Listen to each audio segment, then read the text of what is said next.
Hello, everyone, and welcome to another edition of History After Dark. Tonight, we're looking at the famous Battle of Bunker Hill, and we will be looking at some of the attendant issues and controversies. Today is the 250th anniversary of the battle, which also means that we're 3 days removed from the 250th anniversary of the founding of the Continental Army. So, we'll also go into the controversy that happened back on Saturday, which apparently Sean missed out on somehow. So anyway, Sean, welcome, and how you been? About as good as we'll be. A little under the weather due to working a lot lately. And then, I said about a month ago that we would do this, and I didn't realize that this week I would be working so much.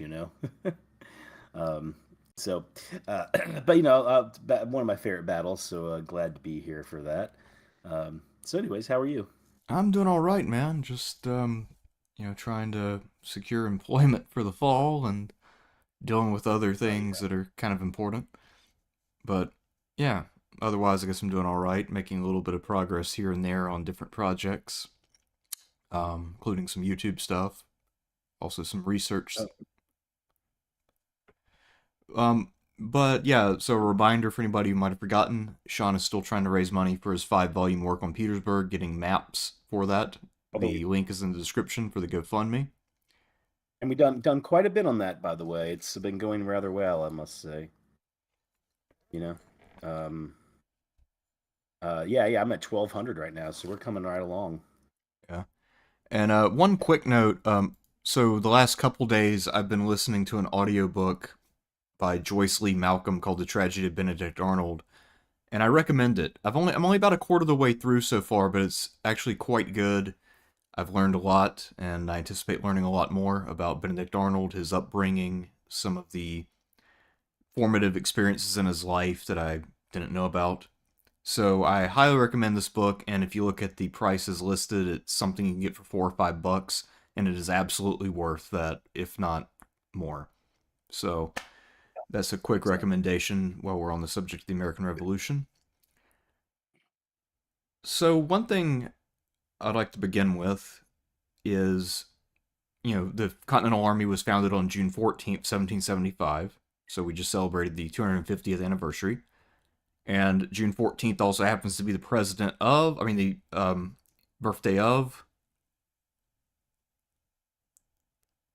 who? wait, say again.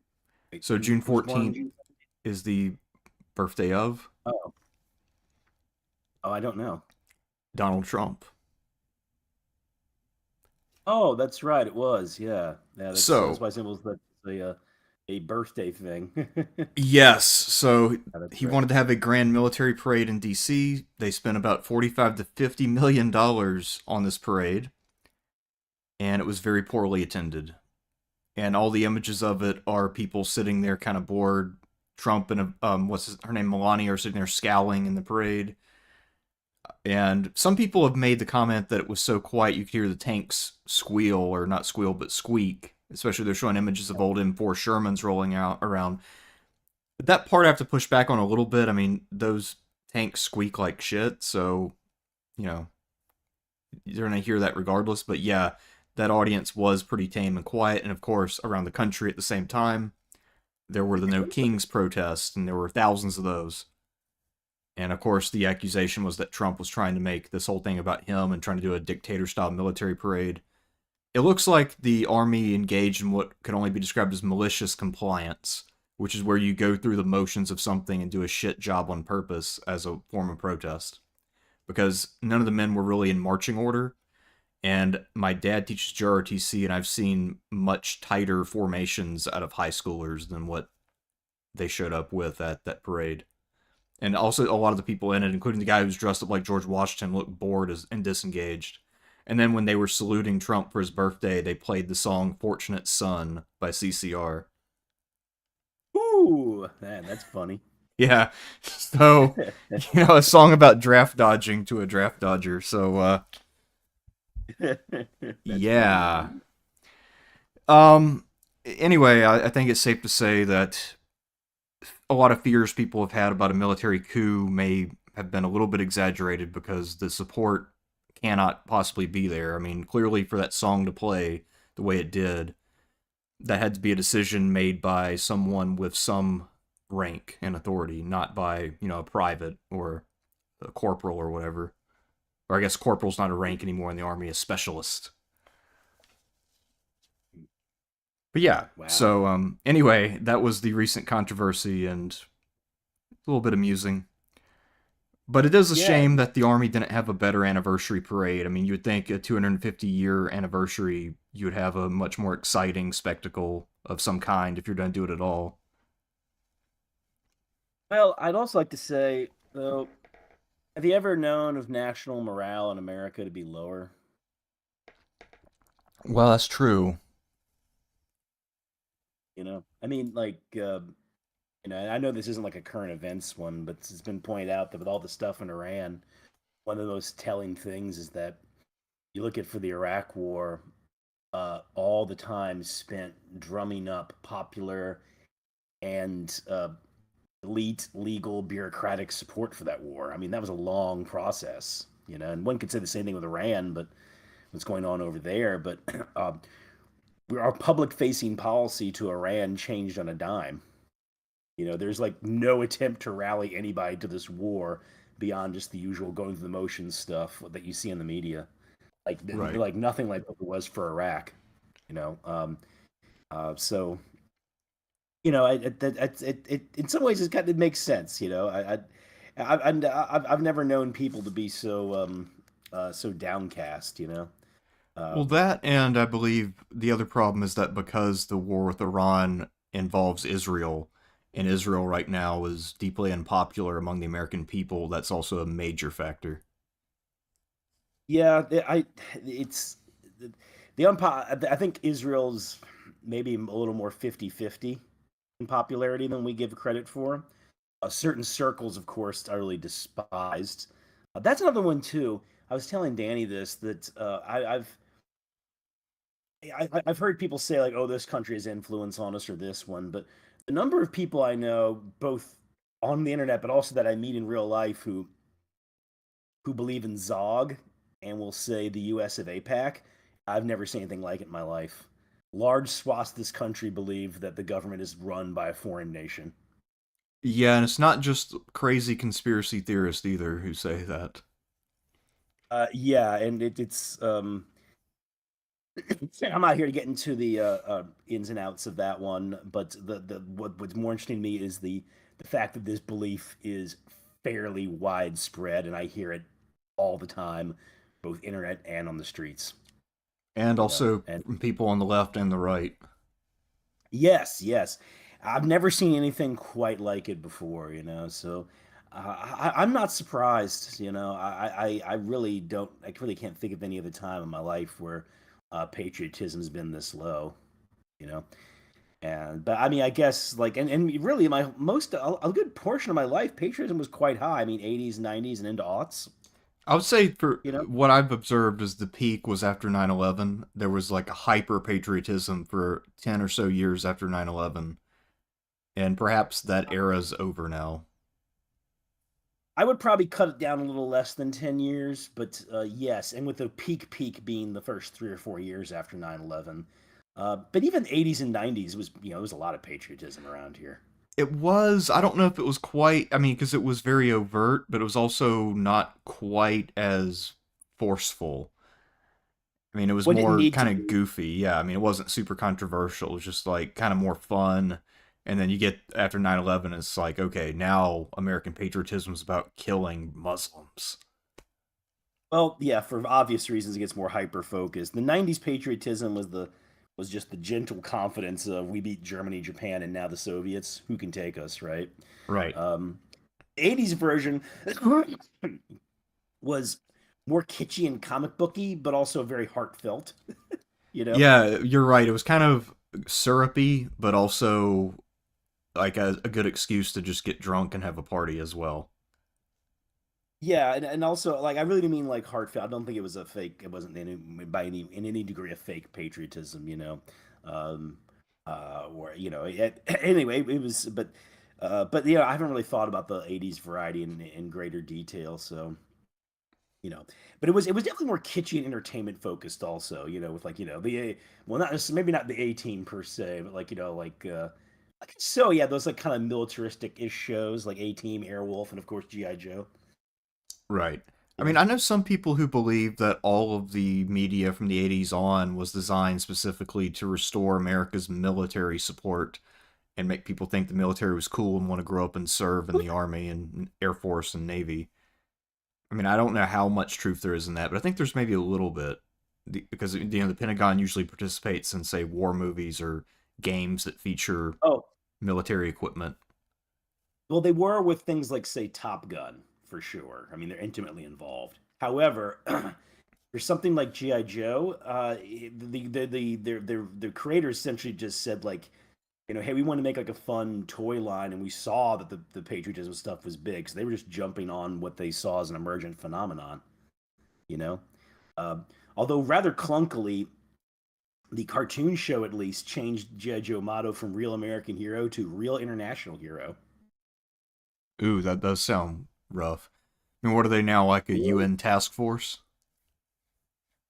It made no goddamn sense at all. And they asked the creators like, yeah, we feel like the patriotic jingoism wasn't quite as big anymore, and but they still put it on the toy packaging, you know. G.I. Joe, a reference which makes no sense outside of America because no other country's ever had GIs, but Yeah, yeah, no, it's very yeah, like right now, I really doubt you could get Americans to die for much of anything, but yeah, I mean, Iraq and Afghanistan really sapped us on that one, and a variety of other things too. And once again, whatever you want to say for the Iraq War, and God damn, was it duplicitous.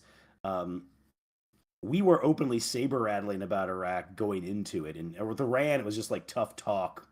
There was a lot of tough talk with this one, and then suddenly Trump's like unconditional surrender, and I'm like, when did you be? I'm thinking of Garth from Wayne's World 2, and one of the guys just like starts one of the guys they hired to run their stuff starts talking about getting machine guns from Israel to go like shoot people who might charge the stage for Wayne stock, and and Garth just says, "I only have one." Is like, "I have one question. When did you become a nut bar?" yeah, I mean, like, But I guess too with Iran, I don't think we've, like you said, there wasn't a lot of build up to try to build up support, but also Trump explicitly campaigned on the idea that if elected, he would prevent a war with Iran, and that Hillary and or Biden would start a war with Iran. though, there's two things I think of on that one. One, how many presidents we know have like are running and then go, "I'm not going to start a war with this country," and then they do. Yeah, I remember Now, Woodrow Wilson when he kept Wilson. us out of war. Yeah, but okay, Wilson I cut slack for because Wilson's hand is forced by the Germans. You know, what I hold against Wilson is that once the war starts, he just goes whole hog into it. That's what I accuse him more. Not for the declaration of war. The Germans forced his hand with resuming unrestricted submarine warfare. It's the way he's going to carry out those policies afterwards. Uh, Also, but just Wilson's self righteousness, because one thing that I found stunning when I was reading about Pershing recently is Wilson forbade any war planning, even though he thought a war with Germany was inevitable, but he still forbade any planning because he thought it might be a provocation. So, literally, when the war started, there was no plan. And it's because yeah, Wilson went to Tasker Bliss and effectively cut his nuts off when it came to any kind of wow. planning, and more or less threatened to discharge any officer who made plans. So I assume there were a few people who made plans in private, but still, like, officially, these guys were not allowed to do that. So he forbade every general officer in the army from planning. I'd be surprised if there was even planning in private. You know, the U.S. the military still serves apparently at the behest of the president, but especially back then, that civilian military distinction that the military is below the civilian was really in is that culture is much stronger at that time than it is today. For sure. Uh, so I'd be surprised if there even was some private planning, to be honest. Or if it was done scattershot. I think I think the other one that I would say with that is that ever since Syria collapsed, the guy I've been listening a lot to is, and I always butcher his last name. He's like some bald guy who looks like Powder, like the guy from Powder. His name's like Yeah. Brian Burlack or something. Um, he's been saying for like since Syria fell, he's like, yeah, we're going to war with Iran. We're going to war with Iran. He calls it continuity of agenda. Trump and Biden's foreign policy is only different by degrees and not by what they're actually going to do. And he's been saying like, look, this plan, how they're attacking Iran, this plan was publicly stated in 2009. This is one of the plans, and then Trump and Biden both accepted it. And I'm just finding that he's as one person says. One person said something like he always provides receipts and he says the same thing over and over again, almost like Bernie Sanders. I'm trying to say where it's like this Yeah. person just keeps saying the same thing and keeps going like, guys, why aren't you listening?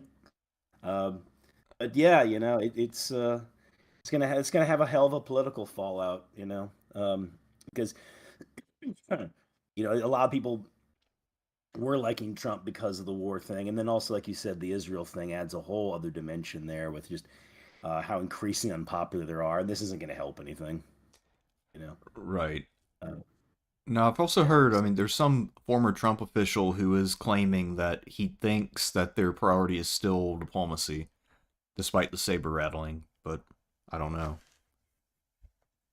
I no, it's not. It's Brian Burlack's right. It was always regime change, and I don't know. There's just like this thing where, and Iraq and Libya played a big part in this, of course, as well. But there's a general hardening of attitudes towards America and the rest of the world based on the actions we've taken post 9/11.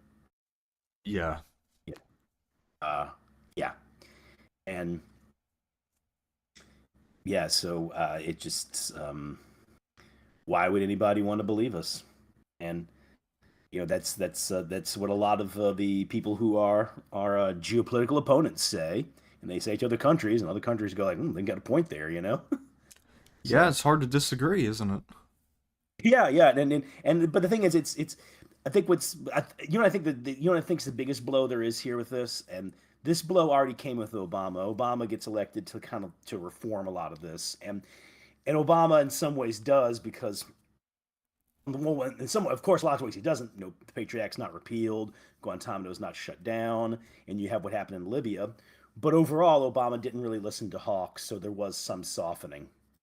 But the Trump and Biden policies since 2020 for both presidents was bellicose in the extreme, and they it's looking more like it doesn't matter who you vote for. This is what you get. Right. You know. Uh, so yeah, so having like some big giant military parade on a Saturday when you know we have this president making these like unhinged tweets about how we're going to bomb Iran and I gave them 60 days and everything. It's just they're all going to turn out horribly.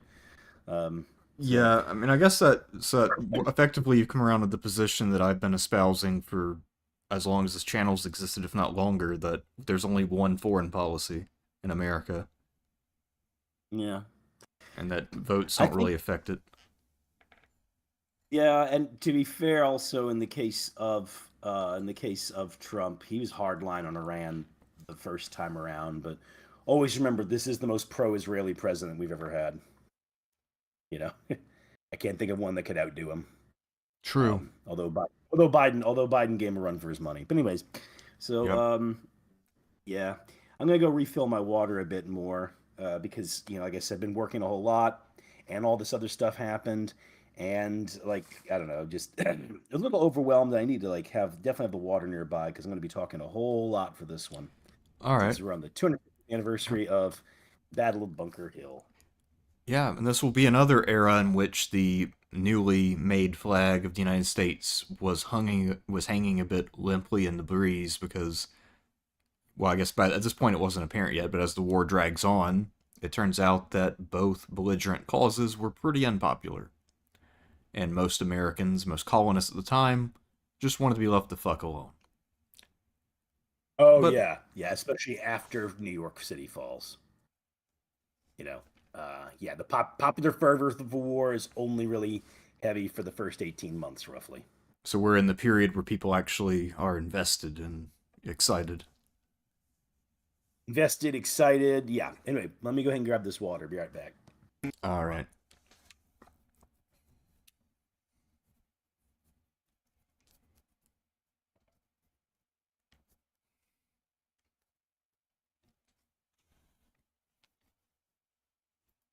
Pull up an image of Bunker Hill. Wait, what? There's a Fallout? Hold on. The hell's this about? Oh, okay, I haven't played Fallout 4. I guess there's a... Nice. Alright. So yeah, if somebody in the chat wants to explain the Fallout 4 Battle of Bunker Hill, I'm all ears, because well, I'll eventually play the game, so I'll find out for myself, but it'll probably Heard be a Fallout while. 4 wasn't that good or something. Fallout 76 is the one people didn't like. That was the Oh, okay. successor to 4, but 4 was actually pretty well regarded. Although I think most fans are usually either devoted to the originals or to 3 and New Vegas. I would say New Vegas more than 3. Yeah, in many ways, Other, I mean, New Vegas was 3.5. yeah, New Vegas was pretty damn good. But yeah, my favorite 1 and 2 is the ones I like, especially 2. Yeah, I've never played 1 or 2, but I did really enjoy both 3 and New Vegas. And like I said, one day I'll definitely play 4. We'll see. Xbox is getting a lot of ports of PC games, so maybe I'll get a chance to play 1 and 2. Yeah, 2's so good, man. Very open world. One of the only games I played where you actually feel like you're able to explore the world and do your own thing. You can actually take different paths in that one.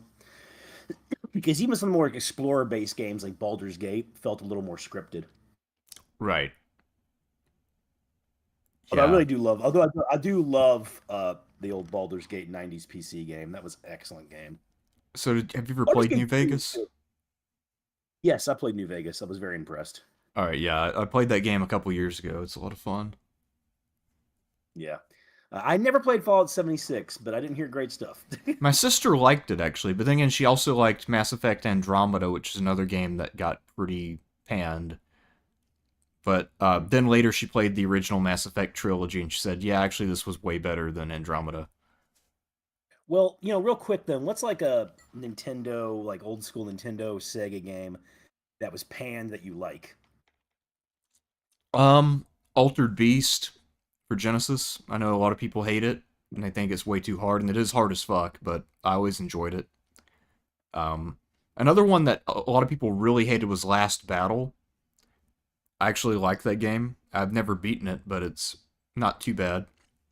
Um, Uh, yeah, there were several games that were not very popular that I liked a lot, and then there were a few that were super obscure at the time that became popular later.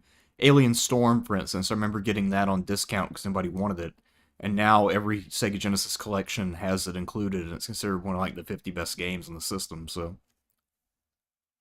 oh, cool, man. Yeah, and Alien Storm, you showed that one to me, and I was pretty impressed.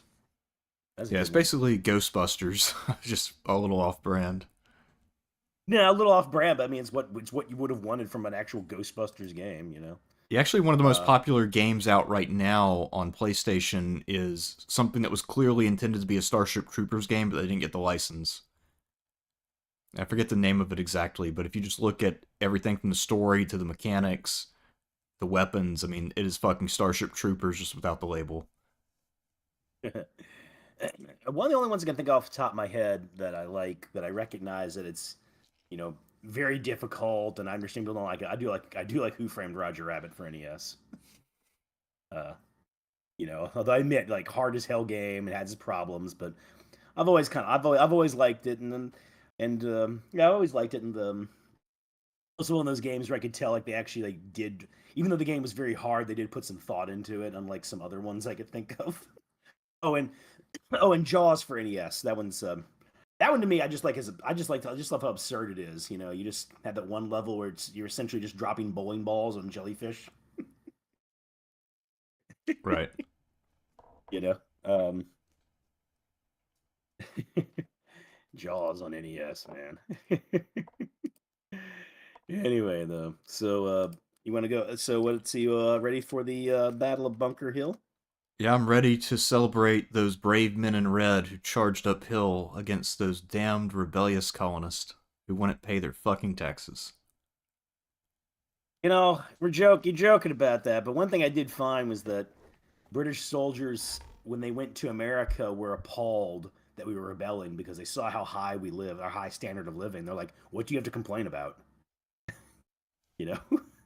um, so, yeah, no, actually, British soldiers, unless except for Irish were known for deserting and then joining the Americans, but a lot of British soldiers truly, truly detested the Americans, from what I can see. Well, I mean, from their perspective, Britain had shed blood and treasure to protect Americans from Indians and Frenchmen, and then they were repaid by being told that they're not owed anything, that Yeah, no all of kidding. the royal support should be free. So from their, I understand their perspective completely. I get it. Oh, same, same, same. Uh, the uh, I feel like when you study a war, there's this expectation of which side do you choose, and I've honestly always felt the American Revolution, not always, but I really do feel the American Revolution that both sides of this conflict do have reasons to be genuinely annoyed and upset with the other one. And at Yes, the same time, both sides are making very terrible mistakes that lead to war. So, agreed. um, yeah, so this truly is like this is one of these wars that I don't feel strongly about one side or the other relative to the other. There's things to admire and things to despise about the cause of each side. I would say, I tend when I to say agree. admire, and despise, but also to understand as well. Yeah. I mean, I can't help Um, but feel that if I were alive at this time, I'd be part of the majority of Americans who just wanted the damn thing to be over. yes, that that of course becomes worse as the economy gets worse, and then you also have the smallpox epidemic that happens at the same time. We have to keep in mind that as a percentage of population, I've read somewhere, and I'd like to confirm this, but by percentage of population, this is our bloodiest war. Remember, we do not have a large populous people. A lot of men will serve in the military of either side at one point or another, and a lot of them die. You know, Yeah. by percentage of population, this is a rough war for us compared to other ones. You know, um, It's probably one of Britain's and worst wars in terms of how many people they deployed and what percentage they lost through desertion and people being invalided or killed. one of the other things that really sticks out of the American Revolution is the absolute failure of British diplomacy. And I can't help but think that British diplomacy after this was very much affected because Britain's always pretty much since this war, Britain has always been able to make sure that it has certain continental allies, many of which will die on their behalf, right? Like the same. Britain will fight Napoleon until the last Austrian dies, Yes. and they just couldn't do it for this conflict. Now, if you're looking at it in many ways, British diplomacy failed on the eve of the Seven Years' War. You know, uh, France and Austria made an alliance, which was called the Diplomatic Revolution, because those two countries had been opponents for so long. The Russians joined the war against the Prussians. Uh, the Spanish also turn out against them. The British are lucky because they're allied to Prussia. They've got Frederick the Great. The French military is having one of its worst periods ever, and the British are able to concentrate their military forces in North America and manage to eventually defeat the French, which they had not done before. All the previous colonial wars in North America had been French victories. So the Seven Years' War, in some ways, is the British managed to win that despite in many ways being in a poor diplomatic situation. But man, this one they got nary a friend anywhere. Um, Uh, so, anyways, so yeah, and so Britain really, in many ways, had to fight this war on its own, and I mean, it's kind of a miracle in many ways they're able to keep their Caribbean colonies and that Gibraltar doesn't fall. Yeah, because the You British know, Empire was not really designed for extended land wars. And so this really or the stretched the British resources Army, pretty yeah, badly. the British Army most certainly, and this is one of its largest deployments of the period because it had to be. Yeah, it's a large But ass anyways, area, and they can't even occupy all of it. I mean, all they can do is really occupy the coast and then kind of raid or make an occasional march inland. So they're pretty limited in what they can actually do. Well, they do start in the South to have a system where they're able to set up, forts and outposts and garrisons, and that system comes under strain right away. But I don't think it was necessarily a bad system. It needed a field army to sustain them, and that field army got taken away by Cornwallis when he marches into Virginia, and then their system just collapses because they don't have enough Right. men. You know, um, that Britain could have forced the 13 colonies, all 13 of them, back with the British, is nigh impossible after Saratoga, and I'd say rather difficult before. But I would say that what the British are doing is trying to staunch the bleeding, which is to say, you keep Florida and Canada and the Caribbean stuff. They're going to lose Florida to Spain, though. Staunch the bleeding, but also maybe detach certain colonies away, which I think was highly possible. That was a little Yeah. Southern strategy anyway. Southern strategy is saying, like, hey, maybe we can get North, South Carolina, and Georgia to stay with us. Well, I still don't understand why they wouldn't consider more seriously the prospect of having colonial representatives who were members of parliament if they want to tap America for manpower. Because if you're just being forward looking and this is the one area you're seeding with Britons for the future, where that will be a massive population resource going forward, not to mention natural resources. If it's going to be part of your manpower, just let them send a few people to vote in parliament. I don't really see what the big deal was. Uh, I would want to look more into that, but I think one inclination I have is that Parliament had remember Parliament had spent essentially a century, well over a century, asserting its power over the king, and they weren't about to secede some of their powers to a bunch of dirty colonists. And it also should be kept in mind that based on our military performance in those previous colonial wars, the British there really was a lot of arrogance amongst a number of officers thinking this will be easy. These people are pathetic. Right. Um, you know, and I blame them insofar as one should never doubt any group of people's capacity to fight. But I will say, at least they had some empirical, at least they had some experience that showed them that. Because once again, our colonial forces did not do particularly well during the French Indian War, outside of certain elite units like Rogers Rangers. You know. So anyway, though, so Well, I guess to be fair to the British, I mean, they did retain the loyalty of Canada effectively, and that was a pretty big factor in keeping them in the war. I mean, and other I would say Canada effectively declared neutrality during this war. The Canadian people did. Uh, they really didn't contribute that much to the British forces, but they didn't contribute to the Americans either. You know, um, apparently I think Massachusetts sent an envoy up to Canada, and he started off offering them inducements as if he were pitching at the Boston merchants, and like, yeah, none of those things apply to us. And then he started by saying, okay, there are 30,000 people in Boston. If you go against us, we'll march and lay waste to all of Canada. And then at that point, the Canadians say, "Get fuck you, buddy." yeah, yeah. They'll the Canadians will support the British more than the Americans, but it's not like by any great leaps. The British generals complained about the lack of support they got from the Canadian people. You know, um, and I was always I was always interested that when Burgoyne led his the advance on Albany, he only had like one maybe two units of Canadian militia, and they were not very numerous. You know, uh, I wonder who that envoy was you're talking about. Yeah, I I can't want to find remember, out but about. he was a major figure in Massachusetts. I don't think he was one of the generals from Bunker Hill, though. I want to say he was a different guy altogether. Okay. Well, sir, let's begin with this. I'm not really doing Lexington and Concord in the lead up to that extensively, uh, because that would be a whole other stream on its own. Right. But a few notes on this one. The person in charge in Massachusetts this time is Thomas Gage. Do you know much about Mr. Gage? Yes, he is the player character from Liberty or Death if he And boy, plays does the he suck in British. that game. Yes, he does. And he also never gets replaced like in real life.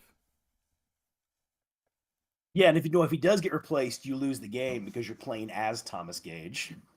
Right, Which which, means if Liberty or Death followed history, the British lose the game in October 1775. You as the player do. well, I mean, to Um, be fair, when they made the game, Koei might have wanted it that way because they're playing it at American market. Maybe. I've always found like Liberty or Death, interesting in that the the game in that game, the British have to follow the American strategy of avoiding battle, and the Americans have to, are so juiced they are looking for a fight. It's just ridiculous. Yeah. But anyways, so Thomas Gage was commander in Massachusetts. He had a relatively poor record in the 7 Years' War, but he had done a good job at gaining promotion. Um, and he's a classic example to me of the kind of officer, the kind of person who is just arrogant and imperious enough to anger people, but not strong enough to truly terrify them. So he receives his orders, decides he's going to seize supplies in Concord, Massachusetts, which is not a short march from Boston to Concord. You know, me and Danny went there years back, and I mean it wasn't like a long drive, but doing the drive, I was like, wow, he really expected them to run over here, destroy this stuff, and run back. Yeah. you know. And then to command it, he gives the command to Francis Smith. Smith was a overweight officer, often considered one of the worst British officers of the war. But Smith was the senior garrison commander and was good friends with Gage. Also, Smith shared Gage's views and was himself relatively cautious. I think Gage wanted somebody in charge who wasn't hot-headed. So I believe he chose him both due to their friendship, but also because he wanted somebody with that temperament who wouldn't touch off a war. You know, but of course that's going to happen at Lexington Green, um, where the militiamen formed on the green, and then there was firing.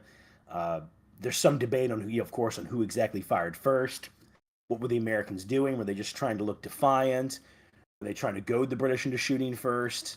I sometimes think that maybe like Samuel Adams might have been like, hey guys, if you kind of somehow goad the British into firing, then they get to Concord. There's a skirmish there. The British find just about no supplies because, of course, the Americans had more than enough time to get whatever supplies were out of the place. And this column, by this time, is coming under attack as Minutemen are coming from all over the place, and they're sniping at them on the flanks. And if a British relief column by Percy had not headed out, there's a pretty good chance all these men would have been destroyed, would have been killed, wounded, and captured. Damn. Yeah, it was bad. The British suffered terribly in Lexington, Concord, and the retreat back. It's very brutal fighting too, and this, of course, leads to a certain amount of confidence and arrogance with the Americans, because in their mind they've taken on these great British regulars and sent them scurrying back to Boston. So they're printing leaflets everywhere, and you gotta understand a sudden, like, think about this: you're an American, and there's tensions in Massachusetts, but then you suddenly hear that a running battle was fought, and your forces defeated the regulars. No wonder there's the rage militaire. And then, particularly in New England, of course, there's a whole bunch of people who are like, the British can attack our homes anytime. We need to form up and teach them a lesson. And that creates what's called the Army of Observation, which is led by Artemus Ward. Uh, Artemus Ward did have military experience. I've always heard conflicting things about him. Some of the latest scholarship, though, is very pro Ward, because Artemus Ward has to discipline and organize essentially a scratch force that's been just created almost not really out of thin air, but that's been created very suddenly and rapidly. It does not have uniform drill. Officers are all over the place. Most of them, of course, are local notables, so some of them know what they're doing, some have no clue what they're doing. It's a mess of an army that he has to lead at that moment. Right, You so know, your rank in the army was based on your social rank rather than any kind of military ability. Yeah, although there is a high tendency to want to have officers who had experience in the French and Indian War. So to be fair to that, it wasn't like this is a totally a parade of buffoonish amateurs by any means. No, same thing with the British Army. While the British Army, of course, everybody's an aristocrat, they're an officer. It doesn't necessarily mean that everybody in the British Army is based totally on social rank. You know, as we'll see when we talk about the officers dispatched there. So I do give Ward high marks for. He's an older man, by the way, too. He was born like 1720s at some point. So I think he's doing an admirable job considering the situation that he's in. You know, uh, as far as the British Army, a few notes I want to say about them. We of course talk about the British are regulars, which means of course they're well trained and everything. But we have to keep in mind that these men had been involved in garrison work for years. Uh, these are forces. Remember, the French-Indian War ended in 1763, and truly active operations in North America ended in 1760 with the fall of Montreal. There had been, of course, some fight with Pontiac, but that was more on the frontier. So there isn't like a bunch of veterans of the French Indian War running around in the British infantry. I mean, officers, sure, but not like line troops. So understand those British regulars who are fighting at Lexington and Concord, they're green. They're very well drilled green soldiers, but they're green, and they've been in a difficult garrison situation for a long time. There's a lot of evidence that the British forces here do not have the best morale. Uh, as far as the British military goes, there's a few things that should be noted about them at this time. Uh, First off, earlier in the century, under Marlborough, the British had become known for what's called platoon fire, which is a kind of rolling fire that was very effective against the French, but less so against the Jacobite Highlanders, who would charge you and just close the distance very quickly. And fighting the Highlanders seems to have had a definite effect on the British military, which increasingly relies on the bayonet, actually. And so the increasing British practice, which they'll really perfect in the Napoleonic Wars, is you close with the enemy or wait for the enemy to close with you. You deliver 1 to 3 close volleys and then charge with the bayonet. Sometimes the yell or not. Sometimes the yell, sometimes not. A lot of the scholars of tactics at this time, like Brent Noseworthy, believe that this was probably the optimal tactic to win a musket battle, is what the British have kind of stumbled onto through trial and error. Hmm. So the British at this point have moved away from being a volley musket army towards more of that. Now that being said, they are known for practicing rapid fire. That was kind of brought in by the Prussians. Most I'd say actually a lot of countries in this era, a lot of European countries that adopted rapid fire, where instead of instead of trying to do every motion to load a musket, you'll take shortcuts just to fire as fast as you can. So the British are also, one thing they're particularly also known for being good with is they have good skirmishers and light infantry. And this comes from their experience in the French and Indian War. So that's one thing that I mean, there's so many myths about the Revolution, and so many of those popular myths still exist, but among scholars, they're all effectively gone. And one of the dumbest myths is the idea that we hid behind trees and idiotic British guys were picked off while we hid behind trees. I mean, it's the dumbest stuff ever. The British are actually very good at hiding behind trees and using similar tactics, and their light infantry can defeat us in the field. Is they are well armed, trained, and they usually are made up of a lot of the best soldiers. Didn't a lot of the British light troops wear green jackets, or am I thinking of dragoons, or what unit was that? Green jackets comes in when you get the riflemen in the Napoleonic Wars. I mean, they would use some. I mean, the Jaegers wore green. The German ones who came in. One deficiency of the British Army, though, throughout this era is it's a slow army on the march. This army is not known for rapid formation changes or tactical movements. You can leave that to the French, who and the Prussians, but the French in particular, especially in the Revolution, the Napoleonic era, developed a way to rapidly change formations and deploy, which was very much to their advantage. British Army is a little bit more stolid. Well, I guess to be Um, fair, fitting that many men down some of these narrow roads and paths was a bit of an undertaking.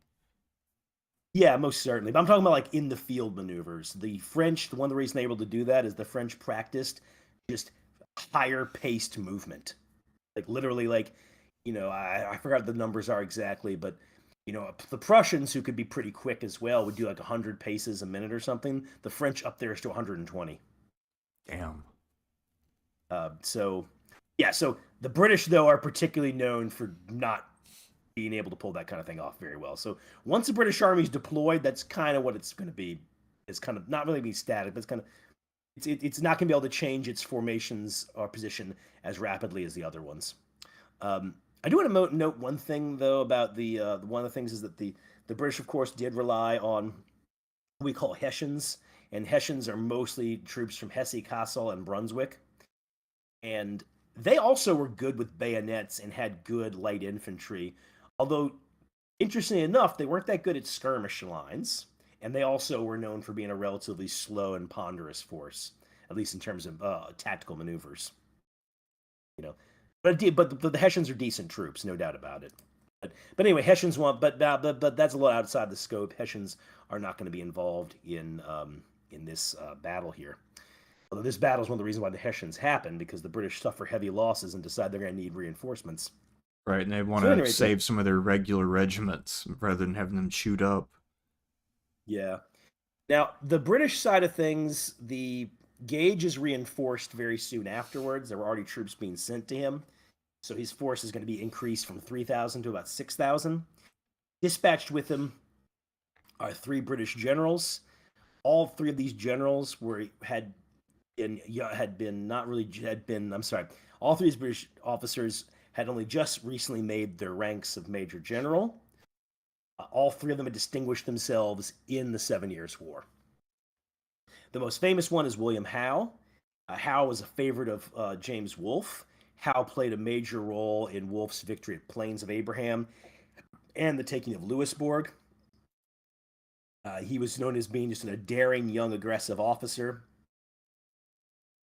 Howe, though, was a Whig who had sympathies for the Americans, but once offered a command, he took it, which many people mocked because he had publicly said, "I will never lead troops against Americans." So he's the So, Bernardo of the American Revolution. in some ways, yeah, it's been debated why he did this. I think he just saw the chance for military glory, you know, Right. but also himself, of course, did prosecute the war with a policy of moderation. So there's also an element where when he was fighting the Americans, he was trying to fight them in, as relatively speaking, as a moderate fashion. I think he believed that was what was going to be effective, and that he would be the right person to do that as well, considering that he had connections in America. His brother had died leading American troops, and there was actually a monument to his brother in America. Um, so, so I think Hal thought like like I if I go here, I can do some good personally. I want to say, Um, didn't Benedict Arnold serve under Hal's brother at one point? I don't know. That's very possible. As far as William Howe goes, uh, sometimes described as a bit indolent, known for enjoying his wine, not the smartest man, but a capable officer. Um, like many British officers, also known for his sexual indiscretions, although I don't think he was quite as notorious as his other guy, John Burgoyne. Uh, Burgoyne, though, was the oldest of the three officers, but was the one whose rank was junior compared to the others. Huh. And that's because Burgoyne's career had been sidetracked by scandal and gambling debts early in his life. Uh, but Burgoyne had led dragoons very effectively in Portugal in 1762. He'd become a favorite of George III, and George III very much personally asked him to go to America. Uh, Burgoyne was a military reformer. He got his nickname Gentleman Johnny not only because he liked to live kind of highly on campaign, but also because he was known for treating his soldiers in a humane fashion. So he was one who was leading a movement to reform the way the British Army acted, because the British Army at this time is known for its particularly harsh discipline. That doesn't mean that Burgoyne didn't do harsh discipline, but he was not going to do it to the extent that these others did. Okay, Right. right. So a favorite of the king, A bit of a military reformer, capable commander. He has a good reputation. He's one of the most interesting men of the time. Also, an accomplished playwright of his era as well. Um, the other one is Henry Clinton. Henry Clinton is known that you can read his diary and his letters. And what's interesting about him is that in an era where people like to use a lot of like to speak very like to be very wordy, and in which, hey, having like emotional outpourings was seen as almost like a disgraceful, I guess, or like this is back when the word enthusiasm is an insult, right? Clinton's stuff is very blunt. And that blunt manner made him a lot of enemies, but in many ways, he is the most talented military commander of the three. At least he'll prove to be during the war. An excellent and meticulous planner, a capable tactician, and a solid strategist. His experience, by the way, was in Germany, and he viewed himself as being a top-rate professional officer, and he seems to have kind of viewed guys like Howe as being colonials, in a sense, militarily speaking. Even though Clinton himself, by the way, was born in the colonies. His father was a governor of New York. Really? Huh. Yeah. But Henry Clinton was a very talented general, but personally, he could be rather disagreeable, given to paranoia. By the way, he described himself as a shy bitch. What did bitch mean at the time? A female dog giving birth? Just you say that I don't know the exact connotations, but let's just say it wasn't good. Okay. Uh, he also would like Burgoyne and Howe is known to get a little too drunk sometimes. Uh, Unlike the other two, he seems to have particularly liked going to prostitutes. Um, at any rate, though, these are three very interesting men. They're going to play a major role throughout the war. All three of them arrive, and by this time, Gage can already feel the pressure that Parliament probably wants to remove him and replace him with Howe. There'll be a lot of maneuvering behind the scenes with these officers to get Gage removed as it goes on. Although uh, Clinton uh, liked Gage and they got along pretty well, well, Howe, with Burgoyne's help, would intrigue against Gage. And then Hal also had Uh, another brother who was an admiral, right? Correct, Richard Howe, but he's not in command right now. That's actually the thing to get to. The admiral in charge right now is Samuel Graves. Samuel Graves is sometimes called like one of the worst British admirals of this century. Uh, he had a very poor relationship with Gage. Uh, Graves himself was the commander of the North America Squadron, and he was given this hopeless task of trying to enforce Parliament's laws, which was nigh impossible given the number of ships that he had. Graves himself was also a bit cantankerous, and one fun thing I found out about recently was that he was known for his aggressive use of press gangs, which had gotten him into trouble in Britain. So he's a very disagreeable man. He's not really held in high regard. And is he the same Samuel Graves who then went on to lose the naval battle in the Chesapeake Bay during the Yorktown campaign? No, that's one of his relatives. Um, Wait, am I getting the two graves mixed up here? Oh, No, one of his relatives is the guy who loses the Chesapeake. Let me find which one that is. Um, no, I got it. This is the right Graves I'm talking about. That's a different Graves who wasn't particularly good either. So just a family that specialized in not being very good at what they did, but they were good at getting promotions. Apparently, I've rarely read of good things written about Samuel Graves. He didn't stay in command very long. He was replaced a few months after this with Richard Howe. Uh, Richard Howe tried really.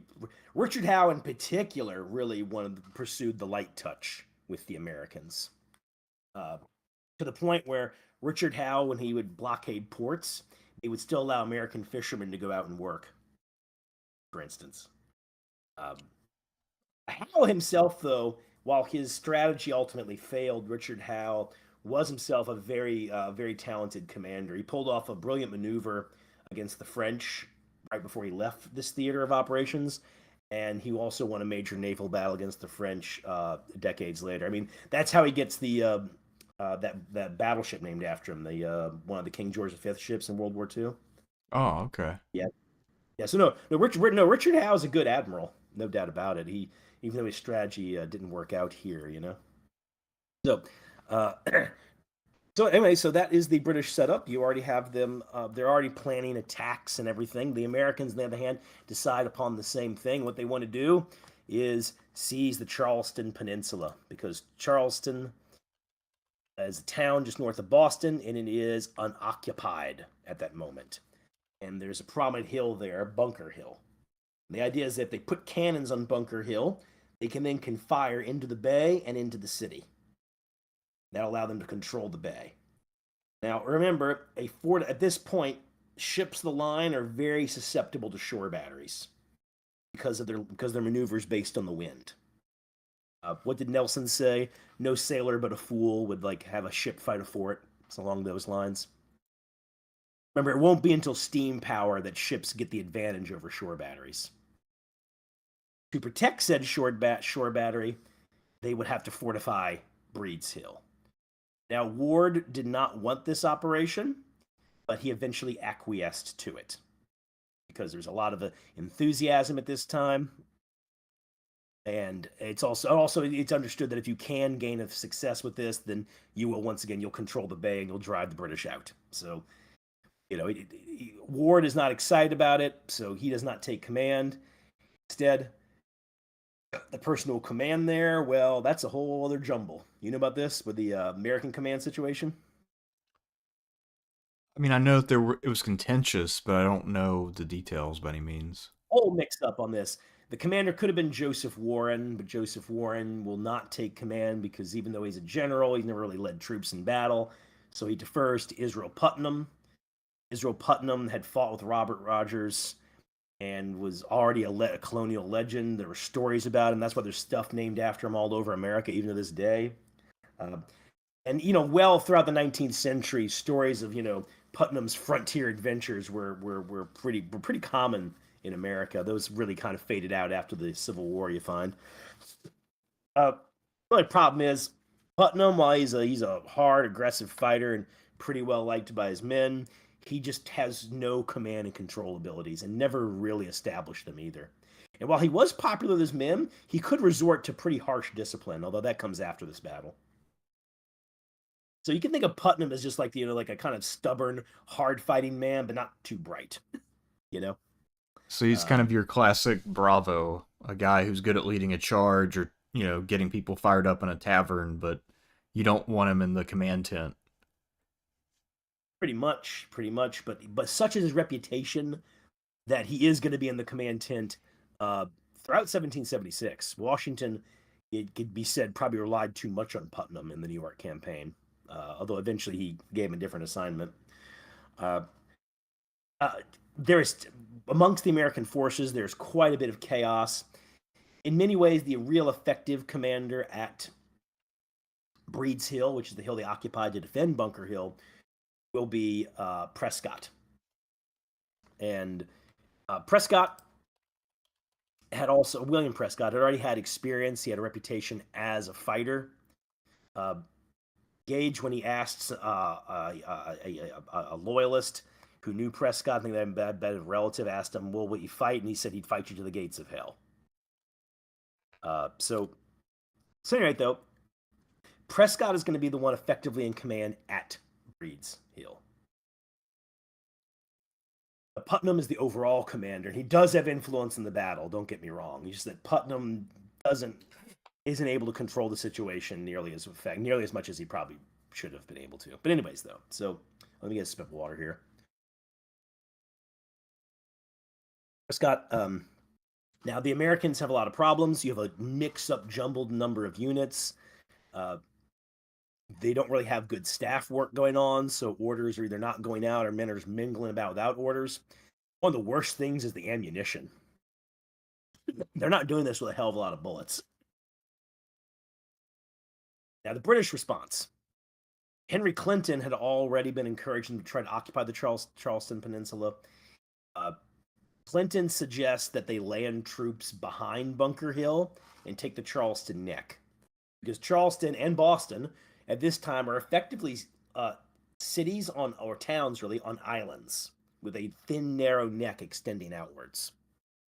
Okay? And so he says, grab the neck, they're cut off, they'll eventually have to surrender. Um, this, though, is considered to be very risky. It's because it would put them between two different forces that could attack. Uh, Historians go back and forth about the feasibility of Clinton's maneuver. And also, any ships he would have probably come under cannon fire from Bunker Hill. I think ultimately Clinton was right, though. This was the way to go. Instead, Howe, with Burgoyne's backing, both say, no, no, no, no. We're just going to brush aside the Americans because they see the entrenchments on Breed's Hill. They're working on them. And remember, the Americans, because the Americans are farmers, they proved to be very good at entrenching throughout this war. But they underestimate the entrenchments they face. They underestimate the Americans. And I think they believe that if we just have the regulars come out there in the open, attack them, win a traditional field battle, and show them who's boss, this will have a big effect on the rest of the war and will show the Americans who's in charge here. Uh, the show of force is sometimes lambasted by people, and they say shows of force don't work. The contrary, there are many times when they do. Yes. The only thing is, when a show of force doesn't work, it tends to be a debacle. That's the problem with the show of force. Think of it this way: that's really what Howe wants to do. He wants to go up there and show the Americans who's boss. And keep this in mind too: the Americans have done very poorly. Gage himself will complain after the battle that they showed more pluck fighting us than they ever showed against the French. Hmm. And so, and you'd think they might have thought about Lexington and Concord, but I think Howe, understandably, probably looked at that and said, "Well, they underwent a long march through enemy territory. They're getting attacked from the flanks. In fact, I think Howe probably might have even thought that the fact they got out of there showed how bad the Americans are, that they shouldn't have been able to escape. So, at any rate, though, that's the what they settle on. Howe shifts his art troops over, but does not attack right away. And then the Americans are receiving reinforcements. The most important reinforcements are led by John Stark. Do you know much about John Stark? No, I can't say that I do unless you're referring to the bastard son of Ned Stark. Oh, yeah. Wait. You're talking about Jon Snow, man. When he was adopted and became king of the North, he became John Stark. He hasn't become king in the North yet, though. I mean, he became king of the North in the fan fiction that HBO had, but George R. R. Martin hasn't made him king of the North. Well, George R. R. Martin hasn't done anything with that series since 2011. Then. Well, it is probably going to be dead. I mean, I think he got on his blog and complained about people getting on his case, and I'm like, well, that's because that's all anybody cares about, George. So, um, anyways, there's another example of how everything's gotten worse over the last 10, 15 years, right? I mean, there are people who talk about so what have you done with your life since 2011, since Dance of Dragons came out? Right. Um, yeah. So, anyways, so there's some historians who say that Howe could have attacked right away and brushed the Americans aside before John Stark's forces arrived, but Howe waited for more troops to arrive. John Stark, by the way, is easily one of the best fighting commanders of the war on either side. The only problem with John Stark was he reminds there are other officers like this. I think Daniel Morgan was like this as well. These are rough frontier type men who are really good fighters, but are also very independent minded. So they don't actually work. They sometimes don't work as well with other people, with other commanders. However, when you're in an actual fight, you want them there with you. Stark, his big victory will come in 1777 when he defeats Brunswick forces at Bennington, where he famously said something like, "Oh God, I forget the exact quote. I'll gotta pull it up though, because it's just too good." It's about Molly Stark being a widow. Um, Let me see. There it is. Uh, Supposedly, this is what he said. Uh, we'll beat them before night, or Molly Stark's a widow. He also gave New Hampshire its motto: "Live free or die." Oh wow. Okay. Yeah. In fact, what was that he was invited to he was too old to attend a meeting of Bennington veterans. But here's the line. He sent a letter though to be read, and it ended with "Live free or die. Death is not the worst of evils." So anyway, though, uh, so yeah, John Stark, excellent fighting commander. He's in the right place at the right time, holding the left flank on Breed's Hill. All right, so how does something that becomes common practice during this war? Understand that your standard British regiment in the Revolution is 10 companies. 8 are line companies, so regular infantry. One is a grenadier company, the one's a light infantry company. So what the British did throughout this conflict, though, is they would simply take the light infantry and grenadier companies and combine a lot of them together to form a kind of ad hoc regiment of elite troops.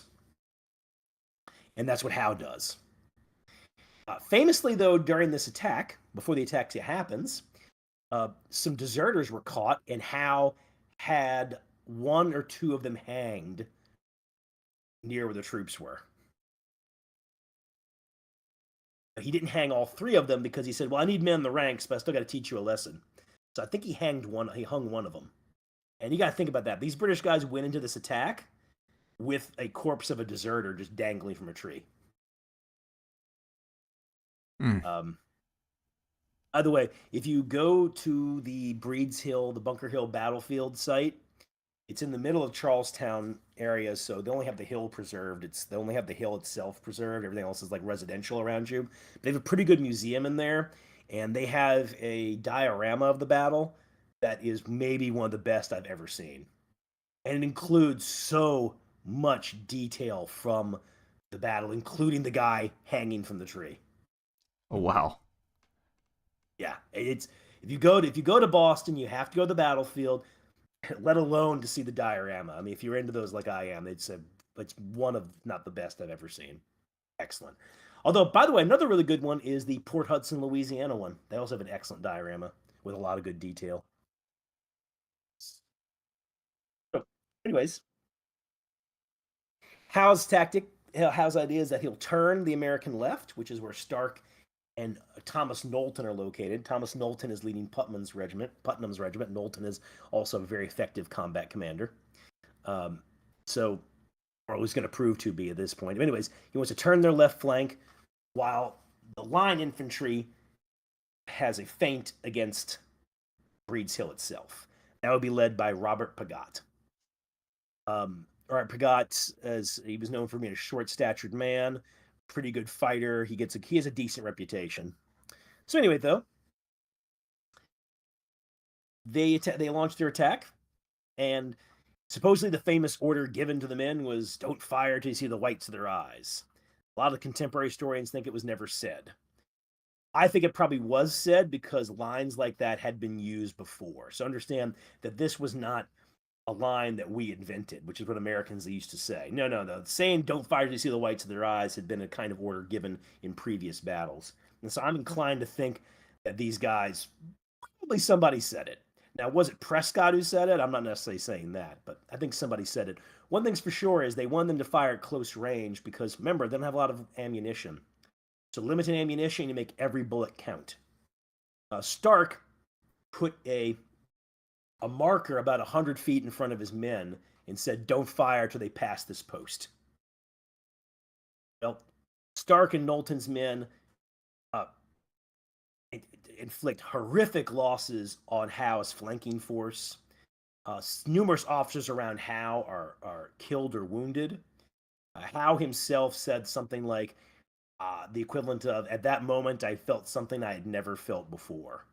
And that was essentially the sting of defeat, but also seeing friends and comrades falling in large numbers. Because keep in mind, up until this, Howe's military career had just been success after success after success. Always as a subordinate, but still. He played a crucial role in getting the British up to take Quebec for the Plains of Abraham. A crucial role in an attack that allowed the British to besiege Louisbourg. He also played an important role in the capture of Cuba. So he's not kidding. This truly is the first time he's witnessing a setback. Well, Howe reforms his forces and decides they will now charge right at Breed's Hill. The result is the same, horrific losses. Now, while this is going on, Howe asked for help. Gage and Burgoyne apparently took no real action. Gage himself was in shock at what he was seeing. But Henry Clinton said yes, and himself personally led hundreds of more troops over to help them out. And then Clinton rallied walking wounded that were in the area and said, come back in. So some of the men who had already been wounded in the attack, the previous attacks, now form up with them. By this time, the American position is falling to pieces. They're running low on ammunition. These men do not have bayonets. All right. Putnam has failed to take control of the situation. A lot of the men are just plain leaving the area. You know, they're like, oh, I'm out of bullets, or you know, like their discipline's so poor that despite the fact they defeated the British twice. I mean, remember, for a lot of these Americans, this is their first battle. So a lot of them are being like, let me get the hell out of here. And keep in mind too, the Royal Navy this entire time is firing cannonballs at the Americans. Now, the artillery stuff is not very effective, pretty much. And the Americans, by the way, were taking cannonballs that were being embedded in the mud because, remember, they're low on ammo, so they need cannonballs for the army. You know, but still, you know, you have this. It's loud the entire time, and there's nothing the Americans can really do to effectively fire back at the ships. And a lot of times, artillery doesn't have to kill you. It's just a way of you to show that you are able to fire on the enemy. If you're not able to fire back, that has a major psychological effect. So all these cumulatively are leading to a collapse in the American position. So when the British launch their third attack, the Americans are not able to fire much at all, and then it devolves into actual hand-to-hand combat. Now, it's been noted before that hand-to-hand combat where you're crossing bayonets and sabers is not common in this era unless you're storming a fortified position. And that's what's happening here. This is where most of the American losses take place. Joseph Warren, for instance, is going to. This is when he's going to die. Is when the Breed's Hill fortifications are stormed. Remember, the Americans really can't do anything. That said, the Americans who stayed behind at Breed's Hill did do a fighting retreat, and the British followed them, and then there was light fighting on Bunker Hill as part of the rear guard. So I do like to say that. People are like, there's no fight on Bunker Hill. Okay, yeah, there was. I mean, it wasn't much, but there was, okay? And also, it's okay to call this the Battle of Bunker Hill because even though they're fighting on Breed's Hill, they're fighting over Bunker Hill. That's the objective. So anyway, though, should be noted that during this attack, during the third British attack, the Royal Marines, led by Major Pitcairn, he dies in the attack. He was the man at Lexington who famously said, "Disperse, ye damn rebels, disperse." And of course, is Pitcairn Island named after him? You know, Pitcairn Probably. Island, right? Yeah, I've heard of it. Let's see. Well, that's connected with the mutiny on the Bounty. So I'm gonna look that up real quick on here just to check. I was pretty sure it was. Oh, yep. And the captain, yeah, Pitcairn's Island is named after him. Because apparently he was the guy who saw it. Oh. Yeah. And of course, Pitcairn's Island is, where the mutineers ended up. Anyway, though. Sorry. Anyways, okay. So, so there you have it. The British have secured the Charlestown Peninsula, but at horrific losses. Losses are debated. For the Americans, I grew up hearing like 300 losses. The total in Wikipedia is the total I've been hearing more, and the total I always suspected closer to 400, closer to 450. The British, on the other hand, suffered over 1,000 losses. Very few battles in the Revolution will be as tactically bloody for the British as this one. And effects of the battle are quite a bit. So, on the one hand, America's best chance to expel the British swiftly from Boston has failed. So people like talk about like, you know, what is Bunker Hill is treated by the Americans as especially after the war, is treated as some kind of like it's secretly an American victory. It's not, but it's a textbook definition of a Pyrrhic victory. In fact, when somebody says Pyrrhic victory, the first thing I think of is Bunker Hill. The thing about Pyrrhic victory is I don't mean like victory that's pointless. The victory is not hollow for the British. They end up controlling this important position, which they have to control if they're going to stay in Boston. Now, staying in Boston does not do them a lot of favors as the war goes on, but that's more to do with their own personal inaction than it is to do with this. And if the British had been forced to flee Boston in June 1775, that would have been quite the coup. Also, keep it in mind, because the Americans had been driven off and because there were so many soldiers who just straight up deserted and fled, even though even Burgoyne himself said they fought a very good rear guard, those who stayed behind, but so many of them fled that initially the battle was reported as a defeat. But over time, the Americans began to see it more as a victory of sorts because they'd showed the British how hard they could fight and had inflicted heavy losses. This also created something that some historians have called Bunker Hillism, which was this idea that the British are tactically incompetent and all we need to do is fortify a strong position and force them to attack us. No doubt some of the Americans thinking about this were also thinking about the Battle of Fort Carillon, which I'm definitely butchering the pronunciation, but Fort Carillon eventually became Fort Ticonderoga, and famously the British attacked that fortified French position there in 1758 and suffered horrific losses. So no doubt they were also thinking about that debacle for the British as well. This led to poor tactical deployments at the Battle of Long Island, where Putnam, who at that time still had a lot of sway, held a strong defensive position. The British didn't charge uphill. Instead, they went around the position and outflanked them. Right? Effect for the British is to make them much more tactically cautious. And Howe himself, when he was recalled to Britain in 1778, and they asked him, why were you relatively cautious against Washington and New York and elsewhere? He essentially said he was just trying to conserve his forces, and he believed he could not repeat another battle like this. So that's why Howe, throughout the campaign, relied on flanking maneuvers and amphibious landings to get at Washington, which I think was wise. It's not a stupid idea at all. You don't want to do Bunker Hill over and over again. Right, yeah, it's not really a good model if you know, on the back end of a long supply chain stretching across the Atlantic, and war support at home is not that great.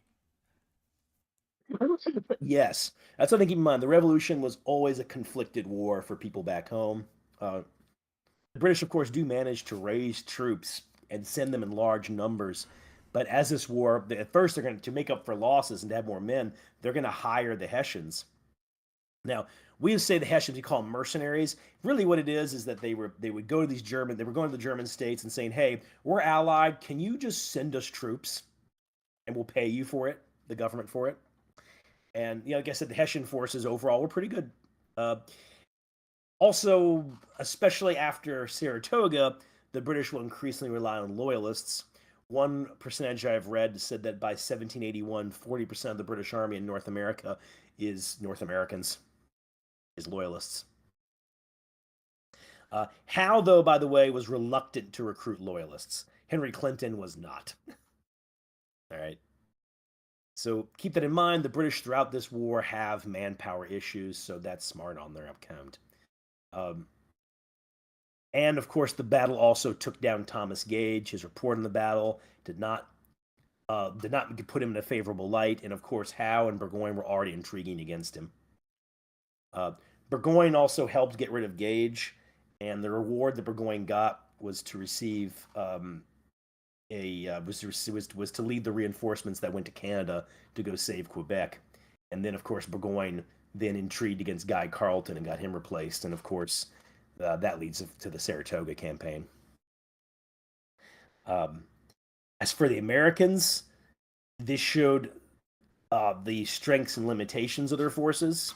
On the one hand, They have, one hand, if you have the militia led by good combat commanders who are inspiring, the militia can perform above, can punch above their weight. There are numerous battles where they do that in the Revolution. However, militia's success rate against British regulars in the field is precious few, and that includes this battle. Remember, they are driven off the position. The position they have to hold to achieve their goals is taken at heavy cost, but it is still taken. And it could also be argued that if the Americans had shown more discipline, they might have been able to hold the position. So this is an argument, once again, to have a regular army to fight the British. Although disparaging the militia was something that was done during the Revolution, after, and even today. And I do subscribe to the view that we have to understand that there is the militia myth of the Revolution, which is false.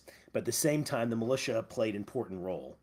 They were important for asserting local control, for being auxiliary troops who could be raised at a moment's notice to bolster an army. And once again, if you have a good militia commander or commanders, you can get a lot out of them. And this is an example of that. You know, but at the same time, remember, a lot of these men just fled the field and deserted, left without orders. Orders weren't being given. Putnam had no control. So anybody who paid close attention to this battle would also see that we are not going to win it with militia alone.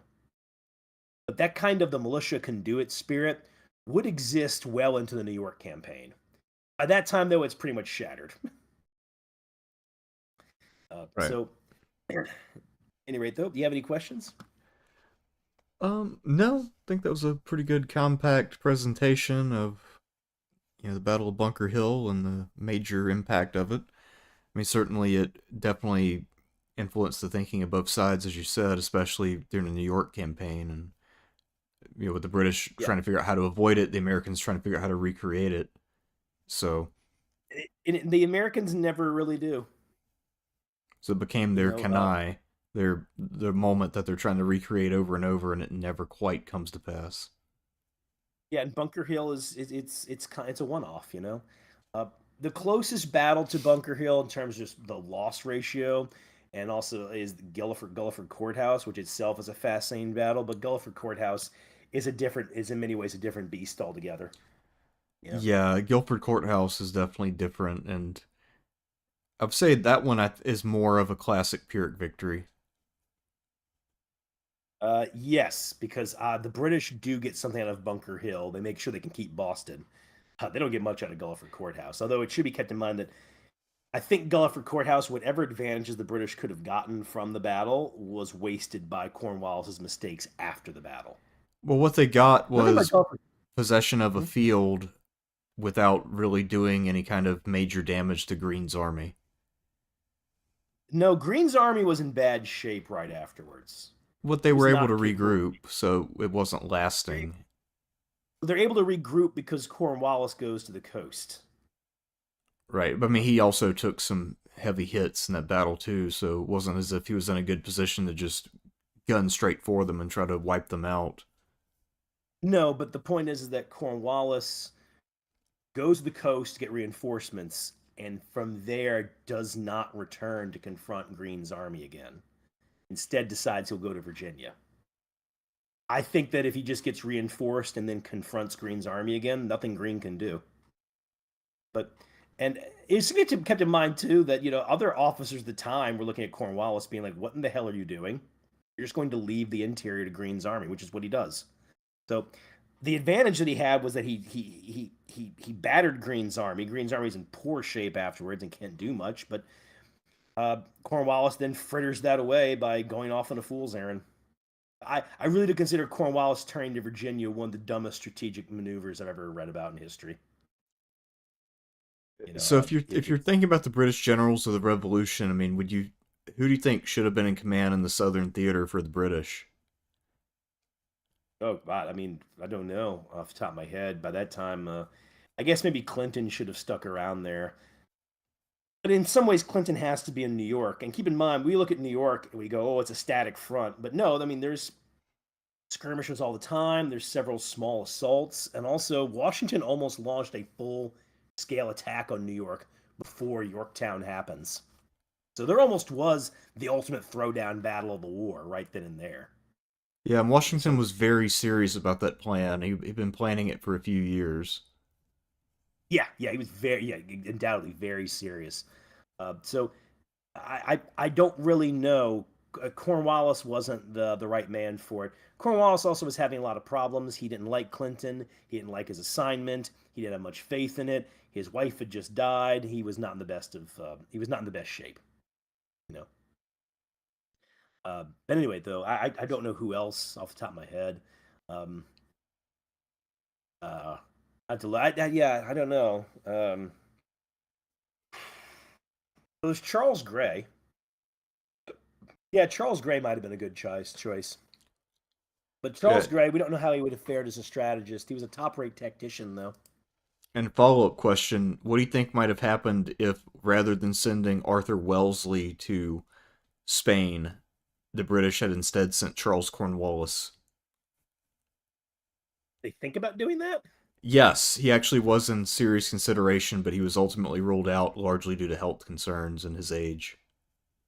I don't think he would have done quite so well. Um, Because he actually did really One thing, well in India after the American Revolution. yeah, but that had to do with, from what I've read, that had to do with operational maneuvers and politics. You know, uh, you got to remember, Wellington's fighting like the French army of this era. The debatably maybe the best army of the musket era. Right. I think the British do what they do. You need like somebody like Wellington, who's one of the all-time greats. I think a talented man like Cornwallis is not going to cut it in that regard. Well, I mean, I guess John both of Moore them, really cut their didn't do teeth that by well when fighting you in think India. about it. Yeah, I mean, John Yeah. Moore clearly didn't do that well. I want to say Bannister Tarleton was actually briefly in consideration as well, but he also, I don't know if he's that old, but his health was pretty messed up by the time of the Napoleonic Wars. Tarleton was, yes. Tarleton, actually, I thought Tarleton was in more consideration than Cornwallis, last I'd read. They were both in consideration, but both of them by that point were, kind of on the back nines of their life, so. Yeah. So, um, at any rate, though, I was going to say, no, no. So, yeah, the British. The British had talented generals in the Revolution, men who could gain a success. What I find is a lot of the generals of the Revolution, American and British, would have a notable success and then a notable disaster. And I now you're mentioning a thing about who else could have commanded instead of Cornwallis. Cornwallis was always going to have to be the commander in the South unless he kept Cornwallis near him. But remember, Cornwallis had a decent reputation as a commander before he confronts Greene. And remember, Cornwallis is going to be the one who wins Camden. Right. You know, so um, so anyway, though, I'm just saying that I don't know who else he would have put in there. And also, yeah. Well, now I'm thinking about Cornwallis had done very well, but he did Gulliford on. He just does very very poorly. Um, One of the things that interests me about Gulliford Courthouse, by the way, is that sorry. One thing that interests me about Gulliford Courthouse is that oh God, sorry. Everybody, my apologies. Like I said, I'm overworked. It's been hot. I'm just not in the best, and all the stuff happening in the Rand. I'm just not in the best of sorts. Yeah, Um, it's Guilford, by the way. Gulliford, that's what I was saying. Gulliford. The people who fought at Gulliford Courthouse called it the worst battle of the Revolution. Men who actually had seen battle in the 7 Years' War and the wars after this said that was the worst fight of their life. The casualty percentages at Gulliford Courthouse are horrific. By the Um, way, Sean, if you want to see Guilford when you're in the state, it's more or less like right in downtown Greensboro, and it's just a kind of city park. So there's not a fee or I anything. heard. You can just park and walk around. Yeah, I heard about that. I was probably going to go to Greensboro because get a picture of something. They used to have a monument to the Army of Tennessee because that's where they surrendered formally. Was in Greensboro, and they had like a monument with Joseph Johnston saying "Go home and be good citizens," but they took that down because even a Confederate general saying "Go home, be good citizens" is just too much for us, right? A Uh, Confederate general saying, "Go home and don't be Confederates anymore." yeah, that's there. You can't have that, man. Can't have that. Too pro Confederate, God, this nation's a joke. So, anyways, uh, what happens is that Bunker Hill is another one that was talked about by people who were at that as just being, on the British side though, as being this severe, horrible fight. You know, and this is along with Long Island, one of those battles in the Revolution that very much resembles a battle fought in Europe. And I say that because the American Revolution does have its share of pitched battles, but the battles tend to be on relatively small scale, and in many cases are fought in very rough terrain. But some battles that any European would recognize would be like, oh, Brandywine would be another one that was very much fought in terrain that was similar to Europe in a European fashion. Any officer in Europe would have recognized Brandywine as a standard battle, for instance. And Bunker Hill would not be alone in the annals of in this era of ill-considered attacks on fortified positions. One of the absolute most horrific happened in the War of the Austrian Succession, the Battle of, I want to say it's called like Assetia. I want to get the name here, okay? Yes, 1747, Battle of Assetia. This is the French charging the Sardinians. Listen to this one. The French lost 5 to 6,000 men. The Sardinians 300. Hmm. Yeah, pretty horrific battle. One of the worst defeats the French army's ever suffered, and one of the worst battles of the era for sure. Um, and that I always kind of look at that as being like this Bunker Hill being kind of like that. Only the attacker actually did at least achieve their objectives. You know. I'm trying to think Anyway, though. of comparable sort of assaults that ended up with high death tolls on each side. I mean, I guess another example on a much larger scale would be something like Borodino. But no, Borodino would be high losses on both sides. These are battles where Oh, I mean, where the each side, one defender side. does, yeah, gets the advantage of Yeah, their position. Oh, okay. Um, Borodino somewhat reminds me of Gulliford in that the French did win Borodino. The Russian army was a wreck afterwards. They couldn't do anything for months. There was a lot of bickering about Borodino. Borodino became seen as this great moment for the Russian military, like after Napoleon's out of Russia, not during. But the defeat wasn't bad enough to force the Russians to the negotiating table. That's how Borodino is important in that regard. On the other end of things, uh, Gulliford Courthouse, I'm sorry, Bunker Hill. I'm trying to think if there is a battle like that where the attacker attacked a fortified position, suffered horrific losses, but still takes the position. God, what? Maybe the assault on Badajoz in Wellington's time. Set Perhaps. that one up. Let's see. Yeah, the one where So, Sharp famously led the charge into the breach.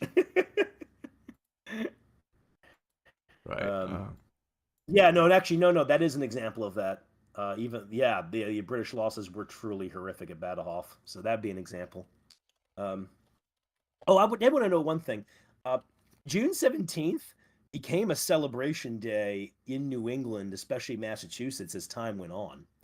I've read into accounts of Union soldiers in the Civil War celebrating June 17th, and it's somewhat of a counter to the Battle of New Orleans because Battle of New Orleans was on January 8th, and that became a celebration day in the South and the West and even the Mid-Atlantic states. New England, because New England was seen as being duplicitous during the War of 1812, didn't get so much in on the January 8th stuff as much as they did June 17th. To the point where June 17th was a day when fireworks would be shot off, for instance. So, not really a local celebration day as quite as much anymore, but it was back then. right. Yeah. Oh man. So anyway, though, let me see. All right, you got any questions about anything? Or are y'all okay? Are you okay? I don't really have too many other questions about Bunker Hill. I guess it is interesting how the first major battle was fought without Washington present, though. Because I guess normally when we think of the American Revolution, we think of Washington and the Continentals, which I guess technically Washington was already commander as of a few days before, but he didn't have nearly enough time to get there and take over. So, Yeah, it's interesting to Ward think was of, Artemus Ward, the first commander in chief of the American yeah Army, effectively. Ward was named second in command to Washington, but Ward was upset and thought he should have been named commander, and so Washington did effectively sideline Ward. Uh, Ward then commanded in New England until like 1777. Then he was out of the war. Uh, to be fair, Ward was older, and there have been accusations that Ward did not reinforce Bunker and Breed's Hill sufficiently. That he was slow to do that because remember he was reluctant about the operation in general. Um, I'm a little like I'm I put this. I'm agnostic on that question. I guess he's He not as also old might as have been I afraid that thought he was. He'd only been 50 when he got pushed out of command. I thought he was older than that. okay, I thought, yeah, well, okay, only 50, huh? But that's still on the older side. Um, Right. that said, I give Ward high marks for for what he did in terms of organization and discipline with a pretty motley crew of men, wouldn't you say? Yeah, especially I guess in the American tradition of militia, it's also standard sort of to not really follow orders very efficiently because it's kind of servile to follow orders. So you always Yeah, have to persuade the men to do anything. yeah. But yeah, no, but Washington throughout the Revolutionary War had what if somebody was, of course, perceived as a rival, he would do certain things, of course, to isolate them. And then he had his own officers that he favored. Another officer Washington took a dislike to is William Heath. Some people think Heath was probably pretty decent. I'm not as inclined to that, but for whatever reason, Washington did not thought he was kind of cautious and did freeze him out. And then, of course, gradually Charles Lee and then Horatio Gates. You know, although in the case of Lee, I think Washington and really tried to make a go of it with Lee at first, at least. You know. Right. Then you have to get into a whole battle. Then you have to go do a whole Battle of Monmouth discussion, So, did which is any of these great. guys who participated in the campaign at Bunker Hill, did any of them end up being Washington's guys going forward? Putnam was for a period of time. Yeah, because I get the impression Uh, Washington was the kind of guy who wanted to have, quote, his officers, guys that he personally selected and groomed. well, I think he kept around Alexander, also known as Lord Stirling, mostly because they just liked each other. That's the feeling I get. Uh, Washington was favorably impressed with John Sullivan and Nathaniel Greene, who are not Oh, at yeah, Bunker Hill, but their regiments are there when he gets there. right. Yeah, because they Uh, came in from Rhode Island. Well, at least Green did. yeah, Greene's Rhode Island, and John Sullivan's New Hampshire. Ah, Um, Washington liked Stark as a fighter, but remember, Stark was very independent minded, you know. And Stark had no problems, talking to his men and being talking shit about his superiors, essentially to his men. He had no problem with that. Oh, Washington was impressed with Benedict Arnold when he met him, and of course, Arnold's going to lead that expedition through Maine to get to Canada. right. And then there's Richard Montgomery, although I don't know Washington's relationship with Richard Montgomery. Montgomery's the one who dies attacking Quebec. And then Washington tries out a series of commanders in Canada. One of them was named John Thomas, uh, and he just got sick and died relatively quickly. Sullivan was in command there for a period of time as well. You know, Gates, of course, served as Washington's chief of staff and did a very good job with that. Uh, but yeah, no. So I'm trying to think here. Yeah, no, by the time you get to Long Island, Washington's core guys are like Sullivan, Alexander, Greene, and Putnam. And there's probably a few other ones I'm missing, but those four stick out. Uh, oh, Henry Knox, of course, becomes the artillery guy. Right. He wasn't the artillery commander in this campaign though. At first, it was a guy named Gridley, Gridley was apparently pretty elderly and not in good health. Ah. Then I guess he also listened a lot, at least to von Steuben, and then he made use of Lafayette when he showed up. Yeah, the foreigners come in later. Some of them are really interesting, like Thomas Conway, who was did pretty well at Germantown and was in charge of the professionalization project before Steuben took it over and was apparently doing an okay job. But then, Conway pissed off some officers and then supposedly tried to remove Washington. I haven't read about what they call the Conway conspiracy in a while though, so I don't want to say much more on that. Yeah, It, Steuben does the whole training stuff. Steuben didn't hold too many field commands though, interestingly enough, but he did hold a few here and there. right. Yeah. Uh, One that's if you want to do one of those like military incompetence streams, though, one officer worth talking about is Robert Howe, the North Carolina guy who was in command at Savannah. Okay. Oh, he's like one of the main commanders in the Southern Theater, uh, early in the war, and it's just a record of failure with him. All right. Let's see. So he's got a historical marker somewhere in North Carolina. So I don't know where Yeah, exactly this is, but hmm, you might add that to your itinerary. It's in yeah. Brunswick County. I don't know where that's at exactly. I'll look that up real quick. Yeah, no, Robert Howe. Yeah, we do him in comp. Actually, yeah, no. Keep that one keep that one in mind. We do a military incompetence stream. I'm doing Robert Howe. All right. Fair enough.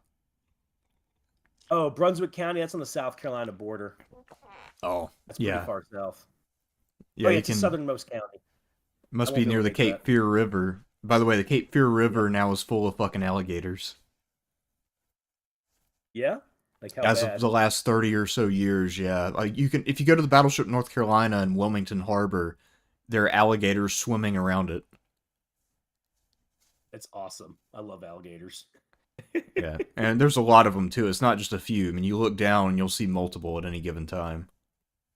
Pretty cool, man. I love So gators. don't fall over the decks on the USS North Carolina would be my advice. Probably good advice in general. And then now that you're saying that, they probably got bull sharks in there too, don't they? Probably, yeah. I mean, almost certainly Yeah, if yeah, they're it's bull sharks. Yeah, yeah. not I not mean, a, not an animal to mess with, man. bull sharks are pretty much everywhere to be fair. At least everywhere where Do you have that. access to the sea. Yeah, man. Let's do that, man. Let's do a shark stream sometime. Oh, speaking of bull sharks, it's interesting you brought that up. I actually just watched the Bull Shark trilogy, which is a very awful ripoff of Jaws, but it's set in an inland lake in Texas. Huh.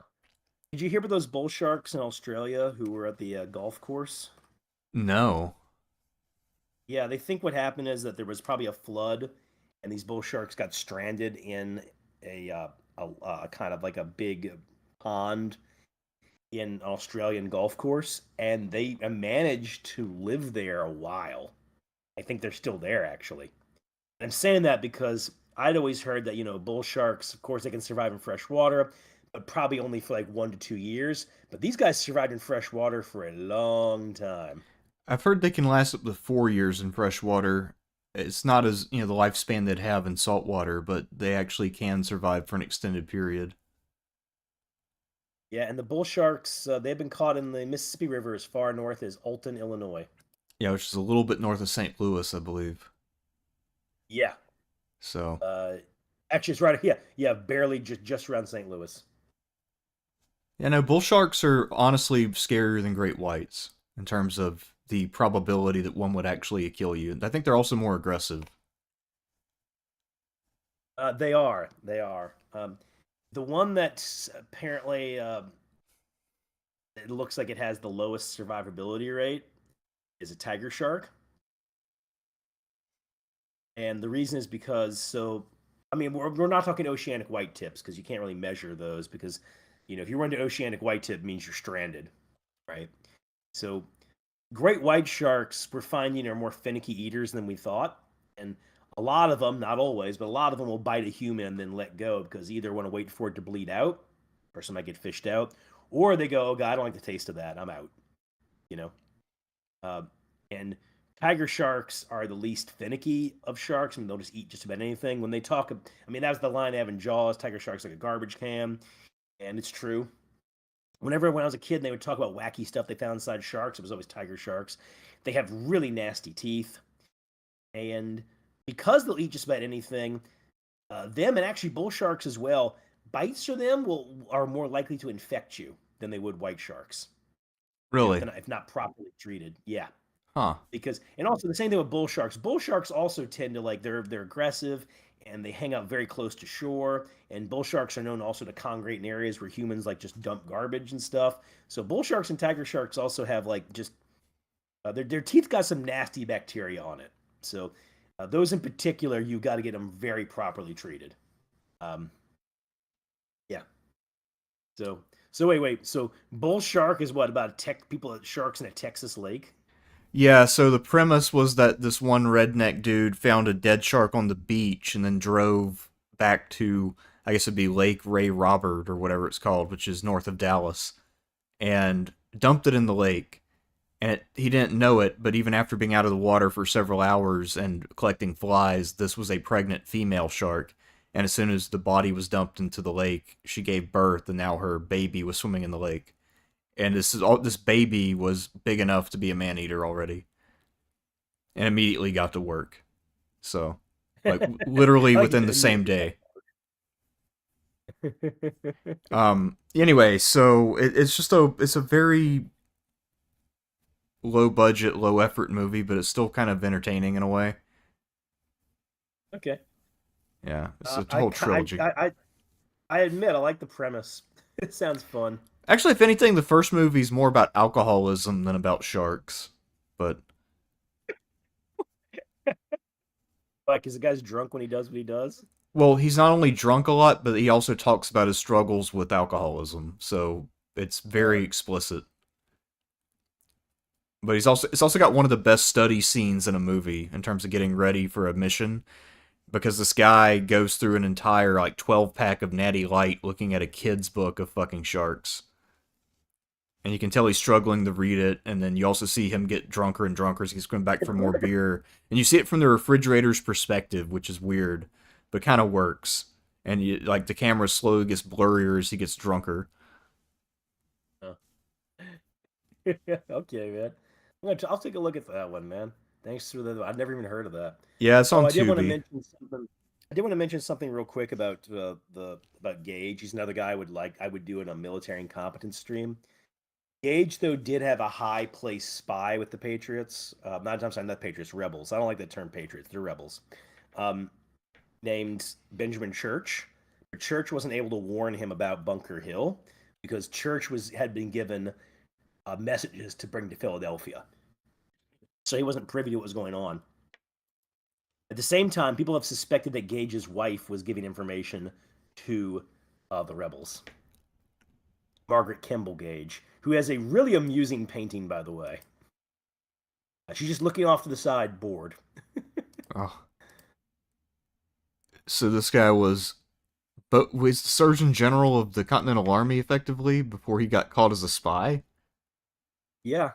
Holy shit! Okay, I'd never heard of that story.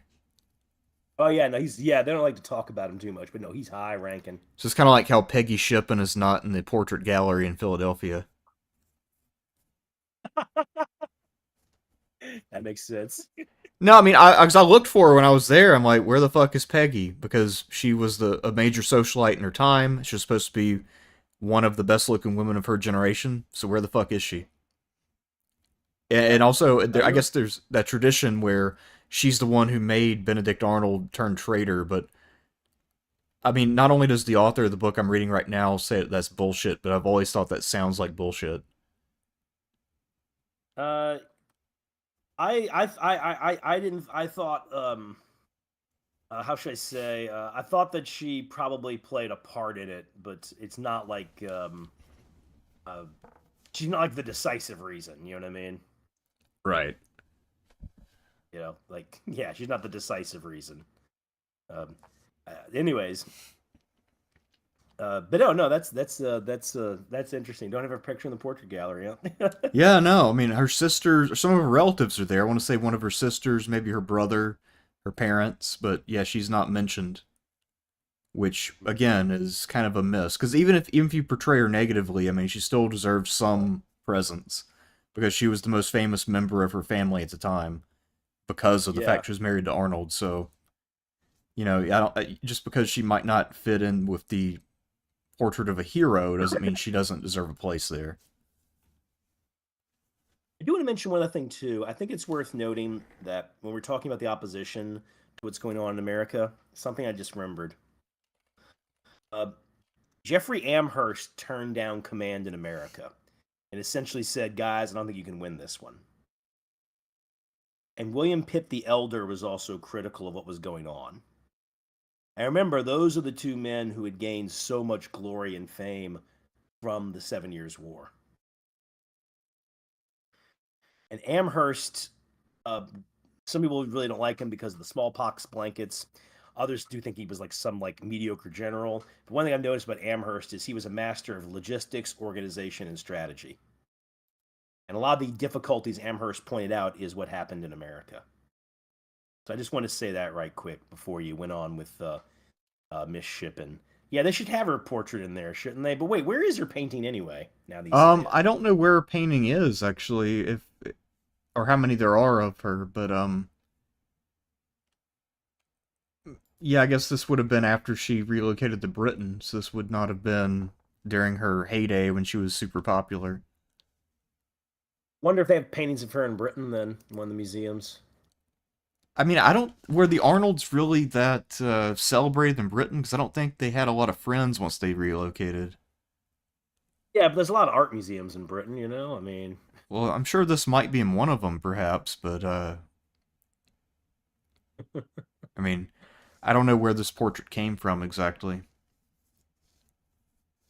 I guess at least they still had enough financial wherewithal in the 1780s to do portraits, but still,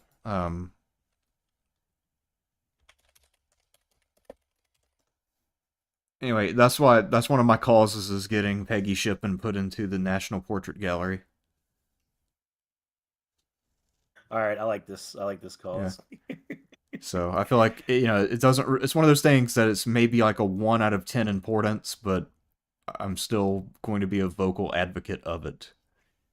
I think it's a 1 out of 10 importance, but damn it, it's mine. Yeah, it's the one I thought of, so I'm more attached to it.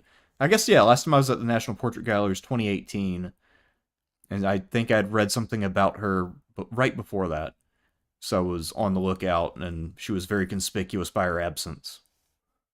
Yeah. I'm going to let me go grab some water, and I guess we're gonna do super chats. Or you got some more to say? I'm pretty much ready to do super chats, so All right, let me go grab more water. Okay, be right okay. back.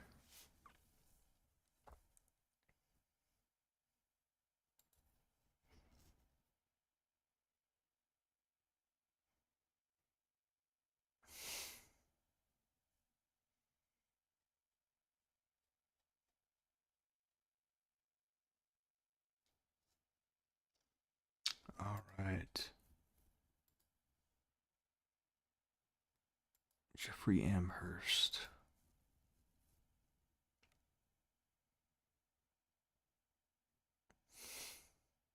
Ah,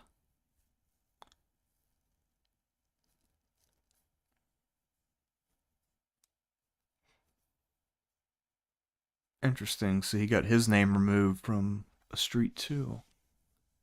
I didn't know Canada renamed any streets. That's interesting. So I guess Jeffrey Amherst was the architect of the smallpox blanket. Yeah, he was. I had to read up on it again. I think I read somewhere that it probably didn't actually work or something. Um, at any rate, though, uh, he oversaw the capture of Montreal, and like I said, like he wasn't some great tactician or anything, but he's good at logistics, strategy, organization.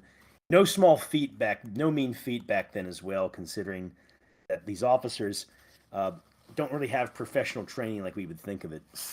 They do have certain manuals that they follow and certain practices, but professionalization of these militaries is going to come after this war, really, Well, also, more or the less. area he's operating is also massive and not very densely populated, which makes things a lot more complicated, I would think.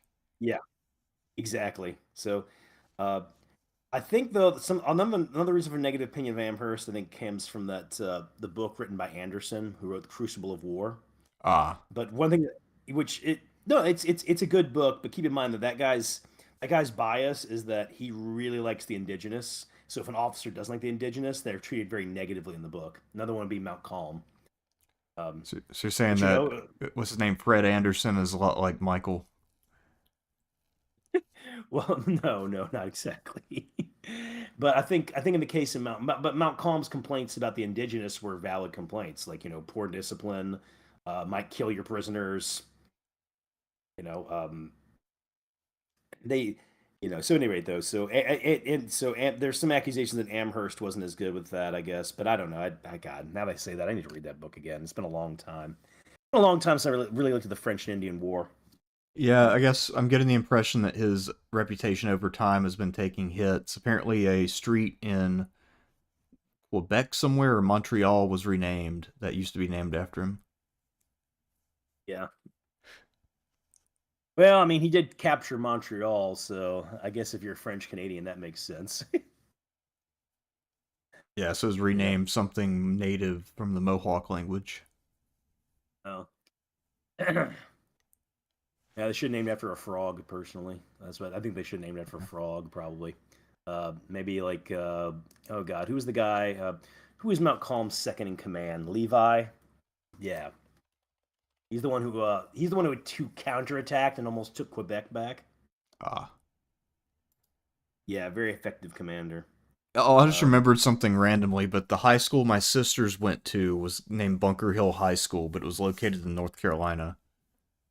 uh, It wasn't on a hill either, and there wasn't a bunker.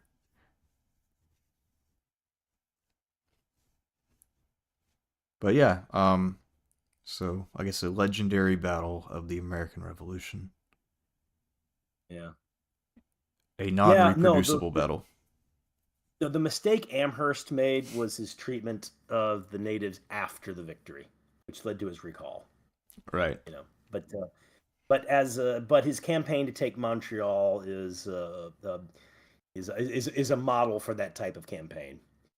He also made good use of light infantry. So you would rate him above Wolfe then? I don't know. They might be equals.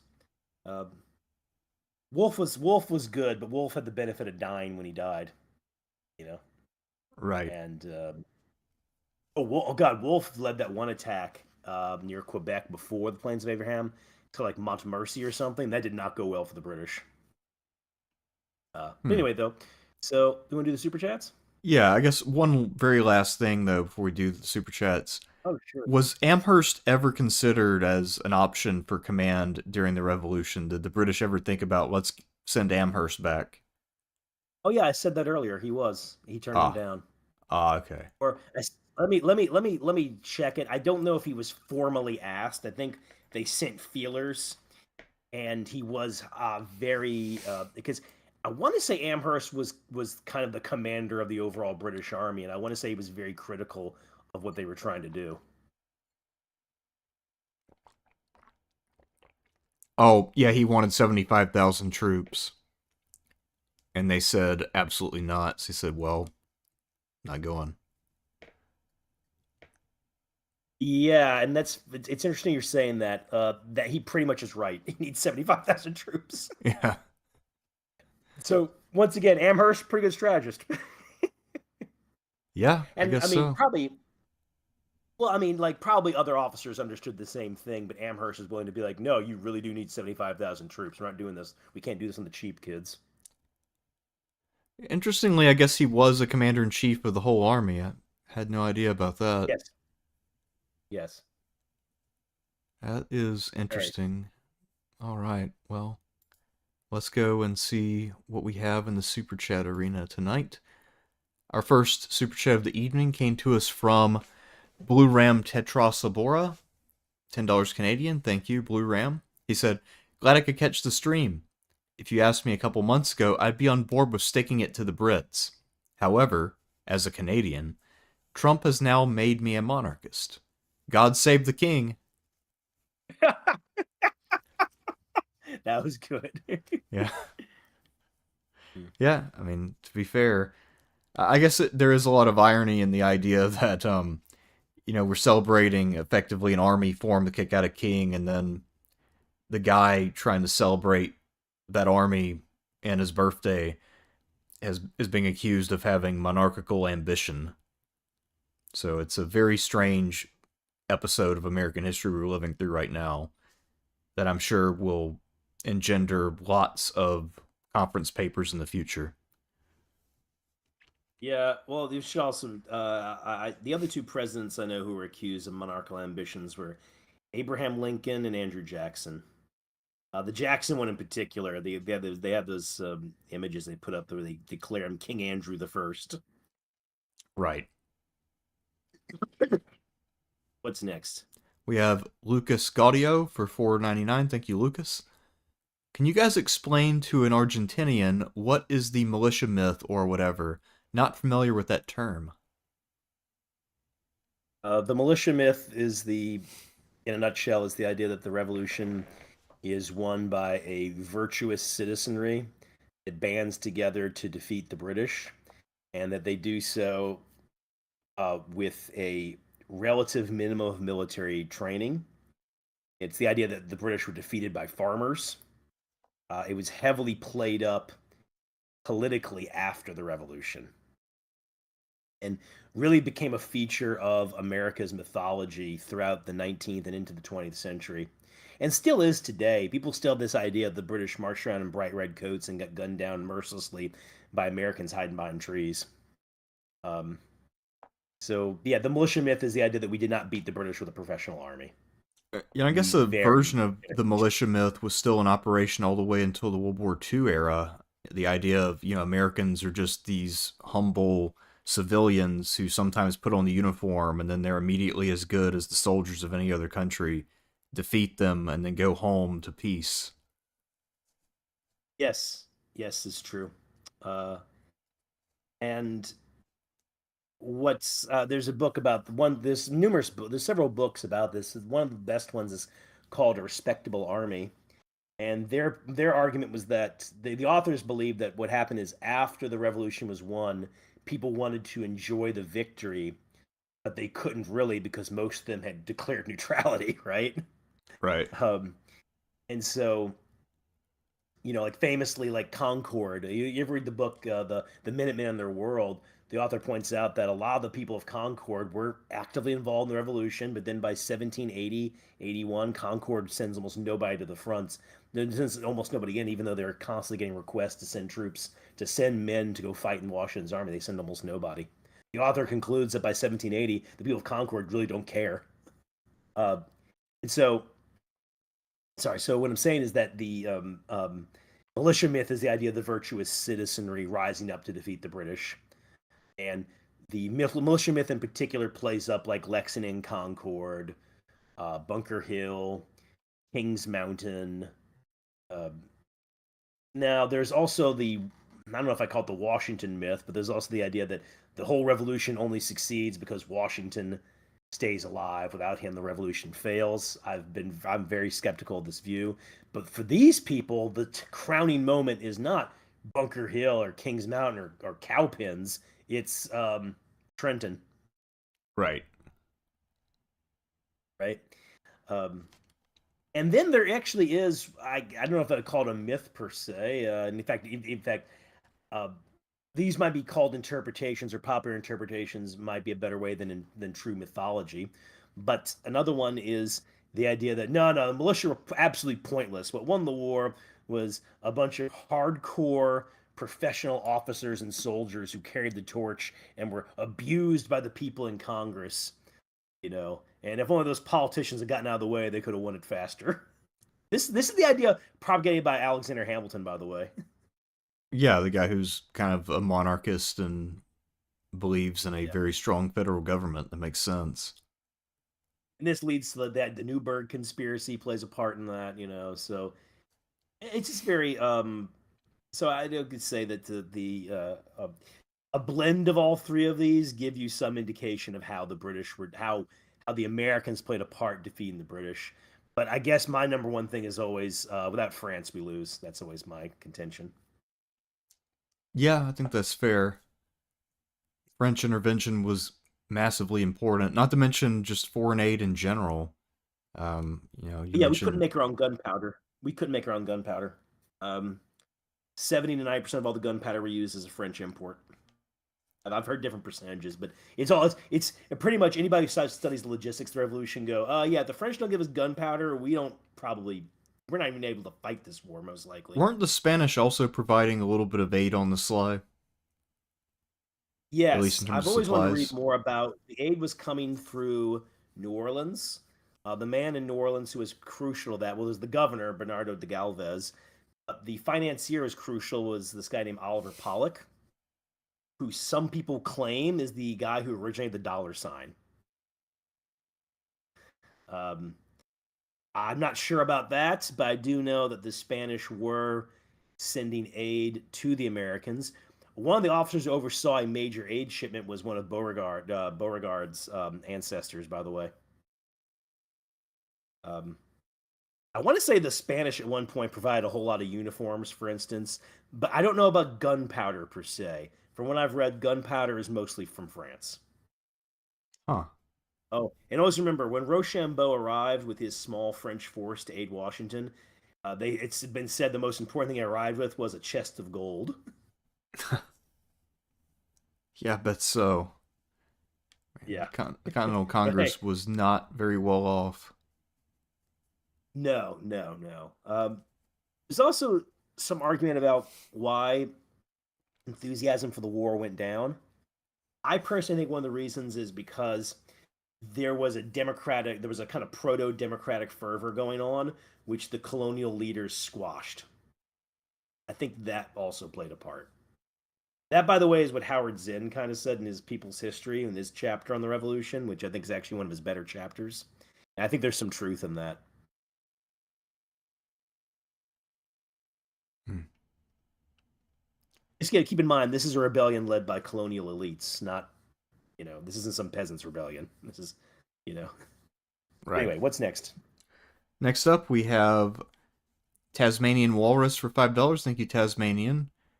He says, great stream. You know how the Civil War has units like the Iron Brigade, Stonewall Brigade, etc. Are there any famous high-quality units in this war? Well, I guess the one that comes to mind for me would be the Green Mountain Boys. Yeah, even though the Green Mountain Boys didn't fight that much in a lot of ways, but they were around. Their main leader was Seth Warner. People think of Ethan Allen. Ethan Allen got captured pretty early in the fight, and uh, Washington really didn't like Ethan Allen, and kind of just had him drummed out of the military, and then sent orders for his arrest later in the war because Ethan Allen started talking to the British. Damn. Ethan Allen's a fascinating figure, but he did not fight much in this war, and Washington really didn't like that guy. But There's Green also Mountain a Boys, Connecticut unit, right? One of the Connecticut line units in the Continental Army was really celebrated. I just can't remember which one. well, there's the Maryland gets its nickname the Old Line State because of elite Maryland regiments. There was a small regiment of Delaware troops led by a guy named Kirkwood who were really good. They had a really good reputation. Um, and I'm trying to think amongst the British. Um, well, the British were forming those grenadier units that were doing quite well, but the British had Fraser's Highlanders. One of them is the Johann Ewald. He was a captain, and he led a elite unit of Hessian light infantry. Oh. Um, yeah, so those are a few units that come to mind. For this one, it's not going to be brigades, though. It's going to be regiments, really, because yeah, it's going to be regiments, really, because The idea of having like a brigade, like we think. I mean, they had brigades in the war, but the idea of having like permanent brigades. A lot of times they change these units up. Oh, another one was John Glover, his unit of Massachusetts fishermen. They were the ones who were crucial both to Washington escaping Long Island and then also crossing over the Delaware for Trenton. Um,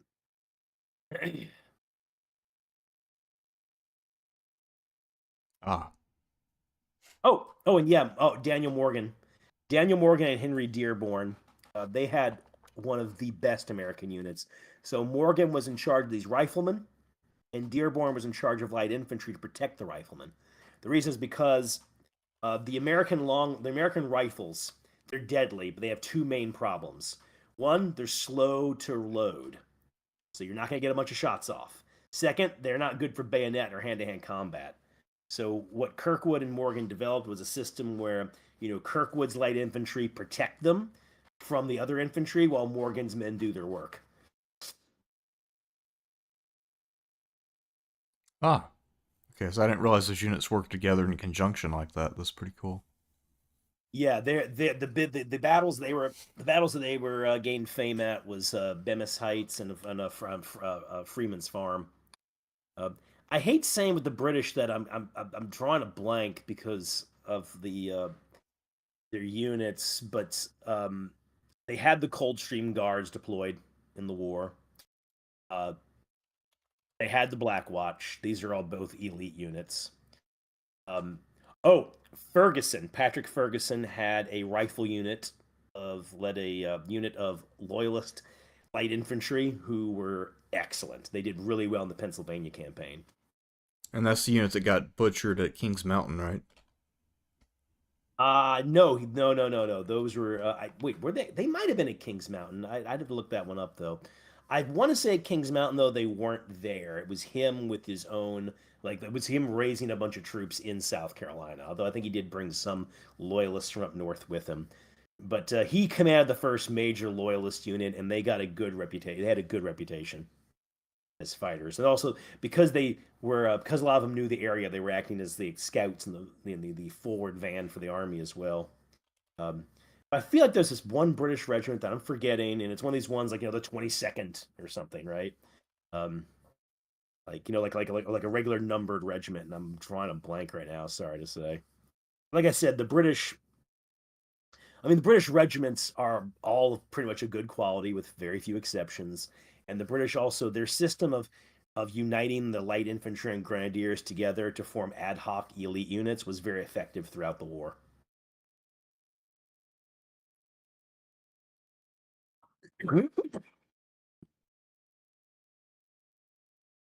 What's our next Right. question? Next question we have is from Michael R. How much do you or $5? Thank you, Michael. How much impact do you think the staggering loss of officers at Bunker Hill had on the course of the war? Uh, well, it definitely affected the psychology of the officers who survived. Pitcairn and Abercrombie both died in the fight. Um, and yeah, no, so no, so I'm sorry. So yeah. So no, it definitely affected the way they were going to carry the war out. And yeah, and nothing you should keep in mind too about the Oh, Americans when it comes to officers. One thing that the Americans did do and the riflemen did do was aim for officers in many cases. Um, so that should also be pointed out as well. That was that's one part of that's one idea in the militia myth that actually did have definitely had some truth to it. right. And I guess we talked about that a fair amount with the how the New York Uh, campaign was conducted. We have another one from Oscar Palacios for $5. Thank you, Oscar. He says, "My modern correlation is the U.S. supporting Ukraine like how France helped us. Civil war between cousins for self-determination. Love your history streams." I guess yeah. There's always like a rival of a country helping out people fighting their rival. I mean, that's pretty common throughout history. Yeah, proxy wars. Oh yeah, great At proxy this wars. point, most people believe that the Trojan War was a proxy war between the Hittites and the Mycenaeans. Oh, okay. So Uh, so because wasn't we don't you think that Troy was like a vassal state of the Hittites? probably, or at least possibly. Again, it's a popular Yeah. theory. It got popular during the 80s, and I guess it's still around.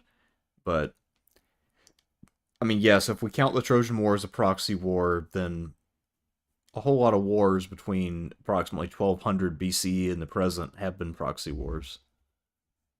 And then, Yeah. the Bronze Age wars, a lot of those were between the great empires. Before that, they would use the states in the middle, like Mitanni, as proxies and meat shields. Mitanni though was not Mitanni though wasn't a minor group. I mean, they were pretty powerful, weren't they? They were just in a really bad spot. Mitanni was basically Syria and parts of Yeah, no, I know Palestine, they're perhaps. surrounded. The only Yeah, thing yeah, I mean, I know the Mitanni are a terrible spot, but I'm thinking of them. I mean, I guess they're not really the equal of Hittites, Egyptians, or even Babylonians, but they're kind of like a medium power, I guess you'd say. yeah, and they actually emerge during the Great Hittite raid on Babylon. So they revolt from the Hittites and then go independent, and the Hittites have some civil strife for a while, so they're not able to put them down. But now they're caught in the middle of the Egyptians and Hittites, so the Hittites get powerful again. You also have the Assyrians and Babylonians getting stronger out east, but mostly they're just squeezed between Egypt and the Hittites. So their independence proves to be short lived. I remember reading they're kind of a great land-based. Their main thing is land-based trade because they're at the crossroads between these other powers. Yeah. Yeah. When I teach ancient Near East in an ancient survey, I usually just show Mitanni on a map and then say they didn't last long. That's all we need to know.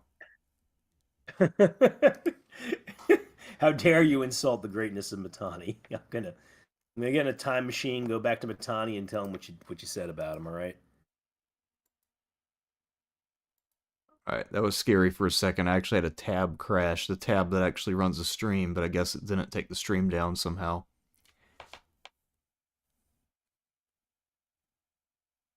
All right, well, I guess that's it then for super chats and other things. Do you have anything else you want to talk about? Oh wait, I thought I saw another one.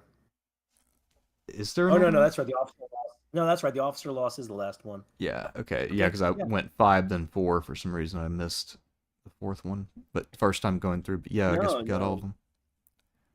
no. It's interesting to be talking about this on the 250th. You know, another war brewing, and Bunker Hill is so important to America's mythology about itself. You know, particularly in the 19th century, but even to today, I mean, it's one of those battles we'll like hear about. Um, I mean, hell, you ever seen the Looney Tunes cartoon with uh, Bugs Bunny and Yosemite Sam fighting? And like they're showing like battles of the Revolution. It's like Bunker Hill, Yorktown. The one they're fighting is called Bagel Heights. Ooh, Yeah, pull that up, man. Pull up the Battle of Bagel Heights. Battle of Bagel Heights.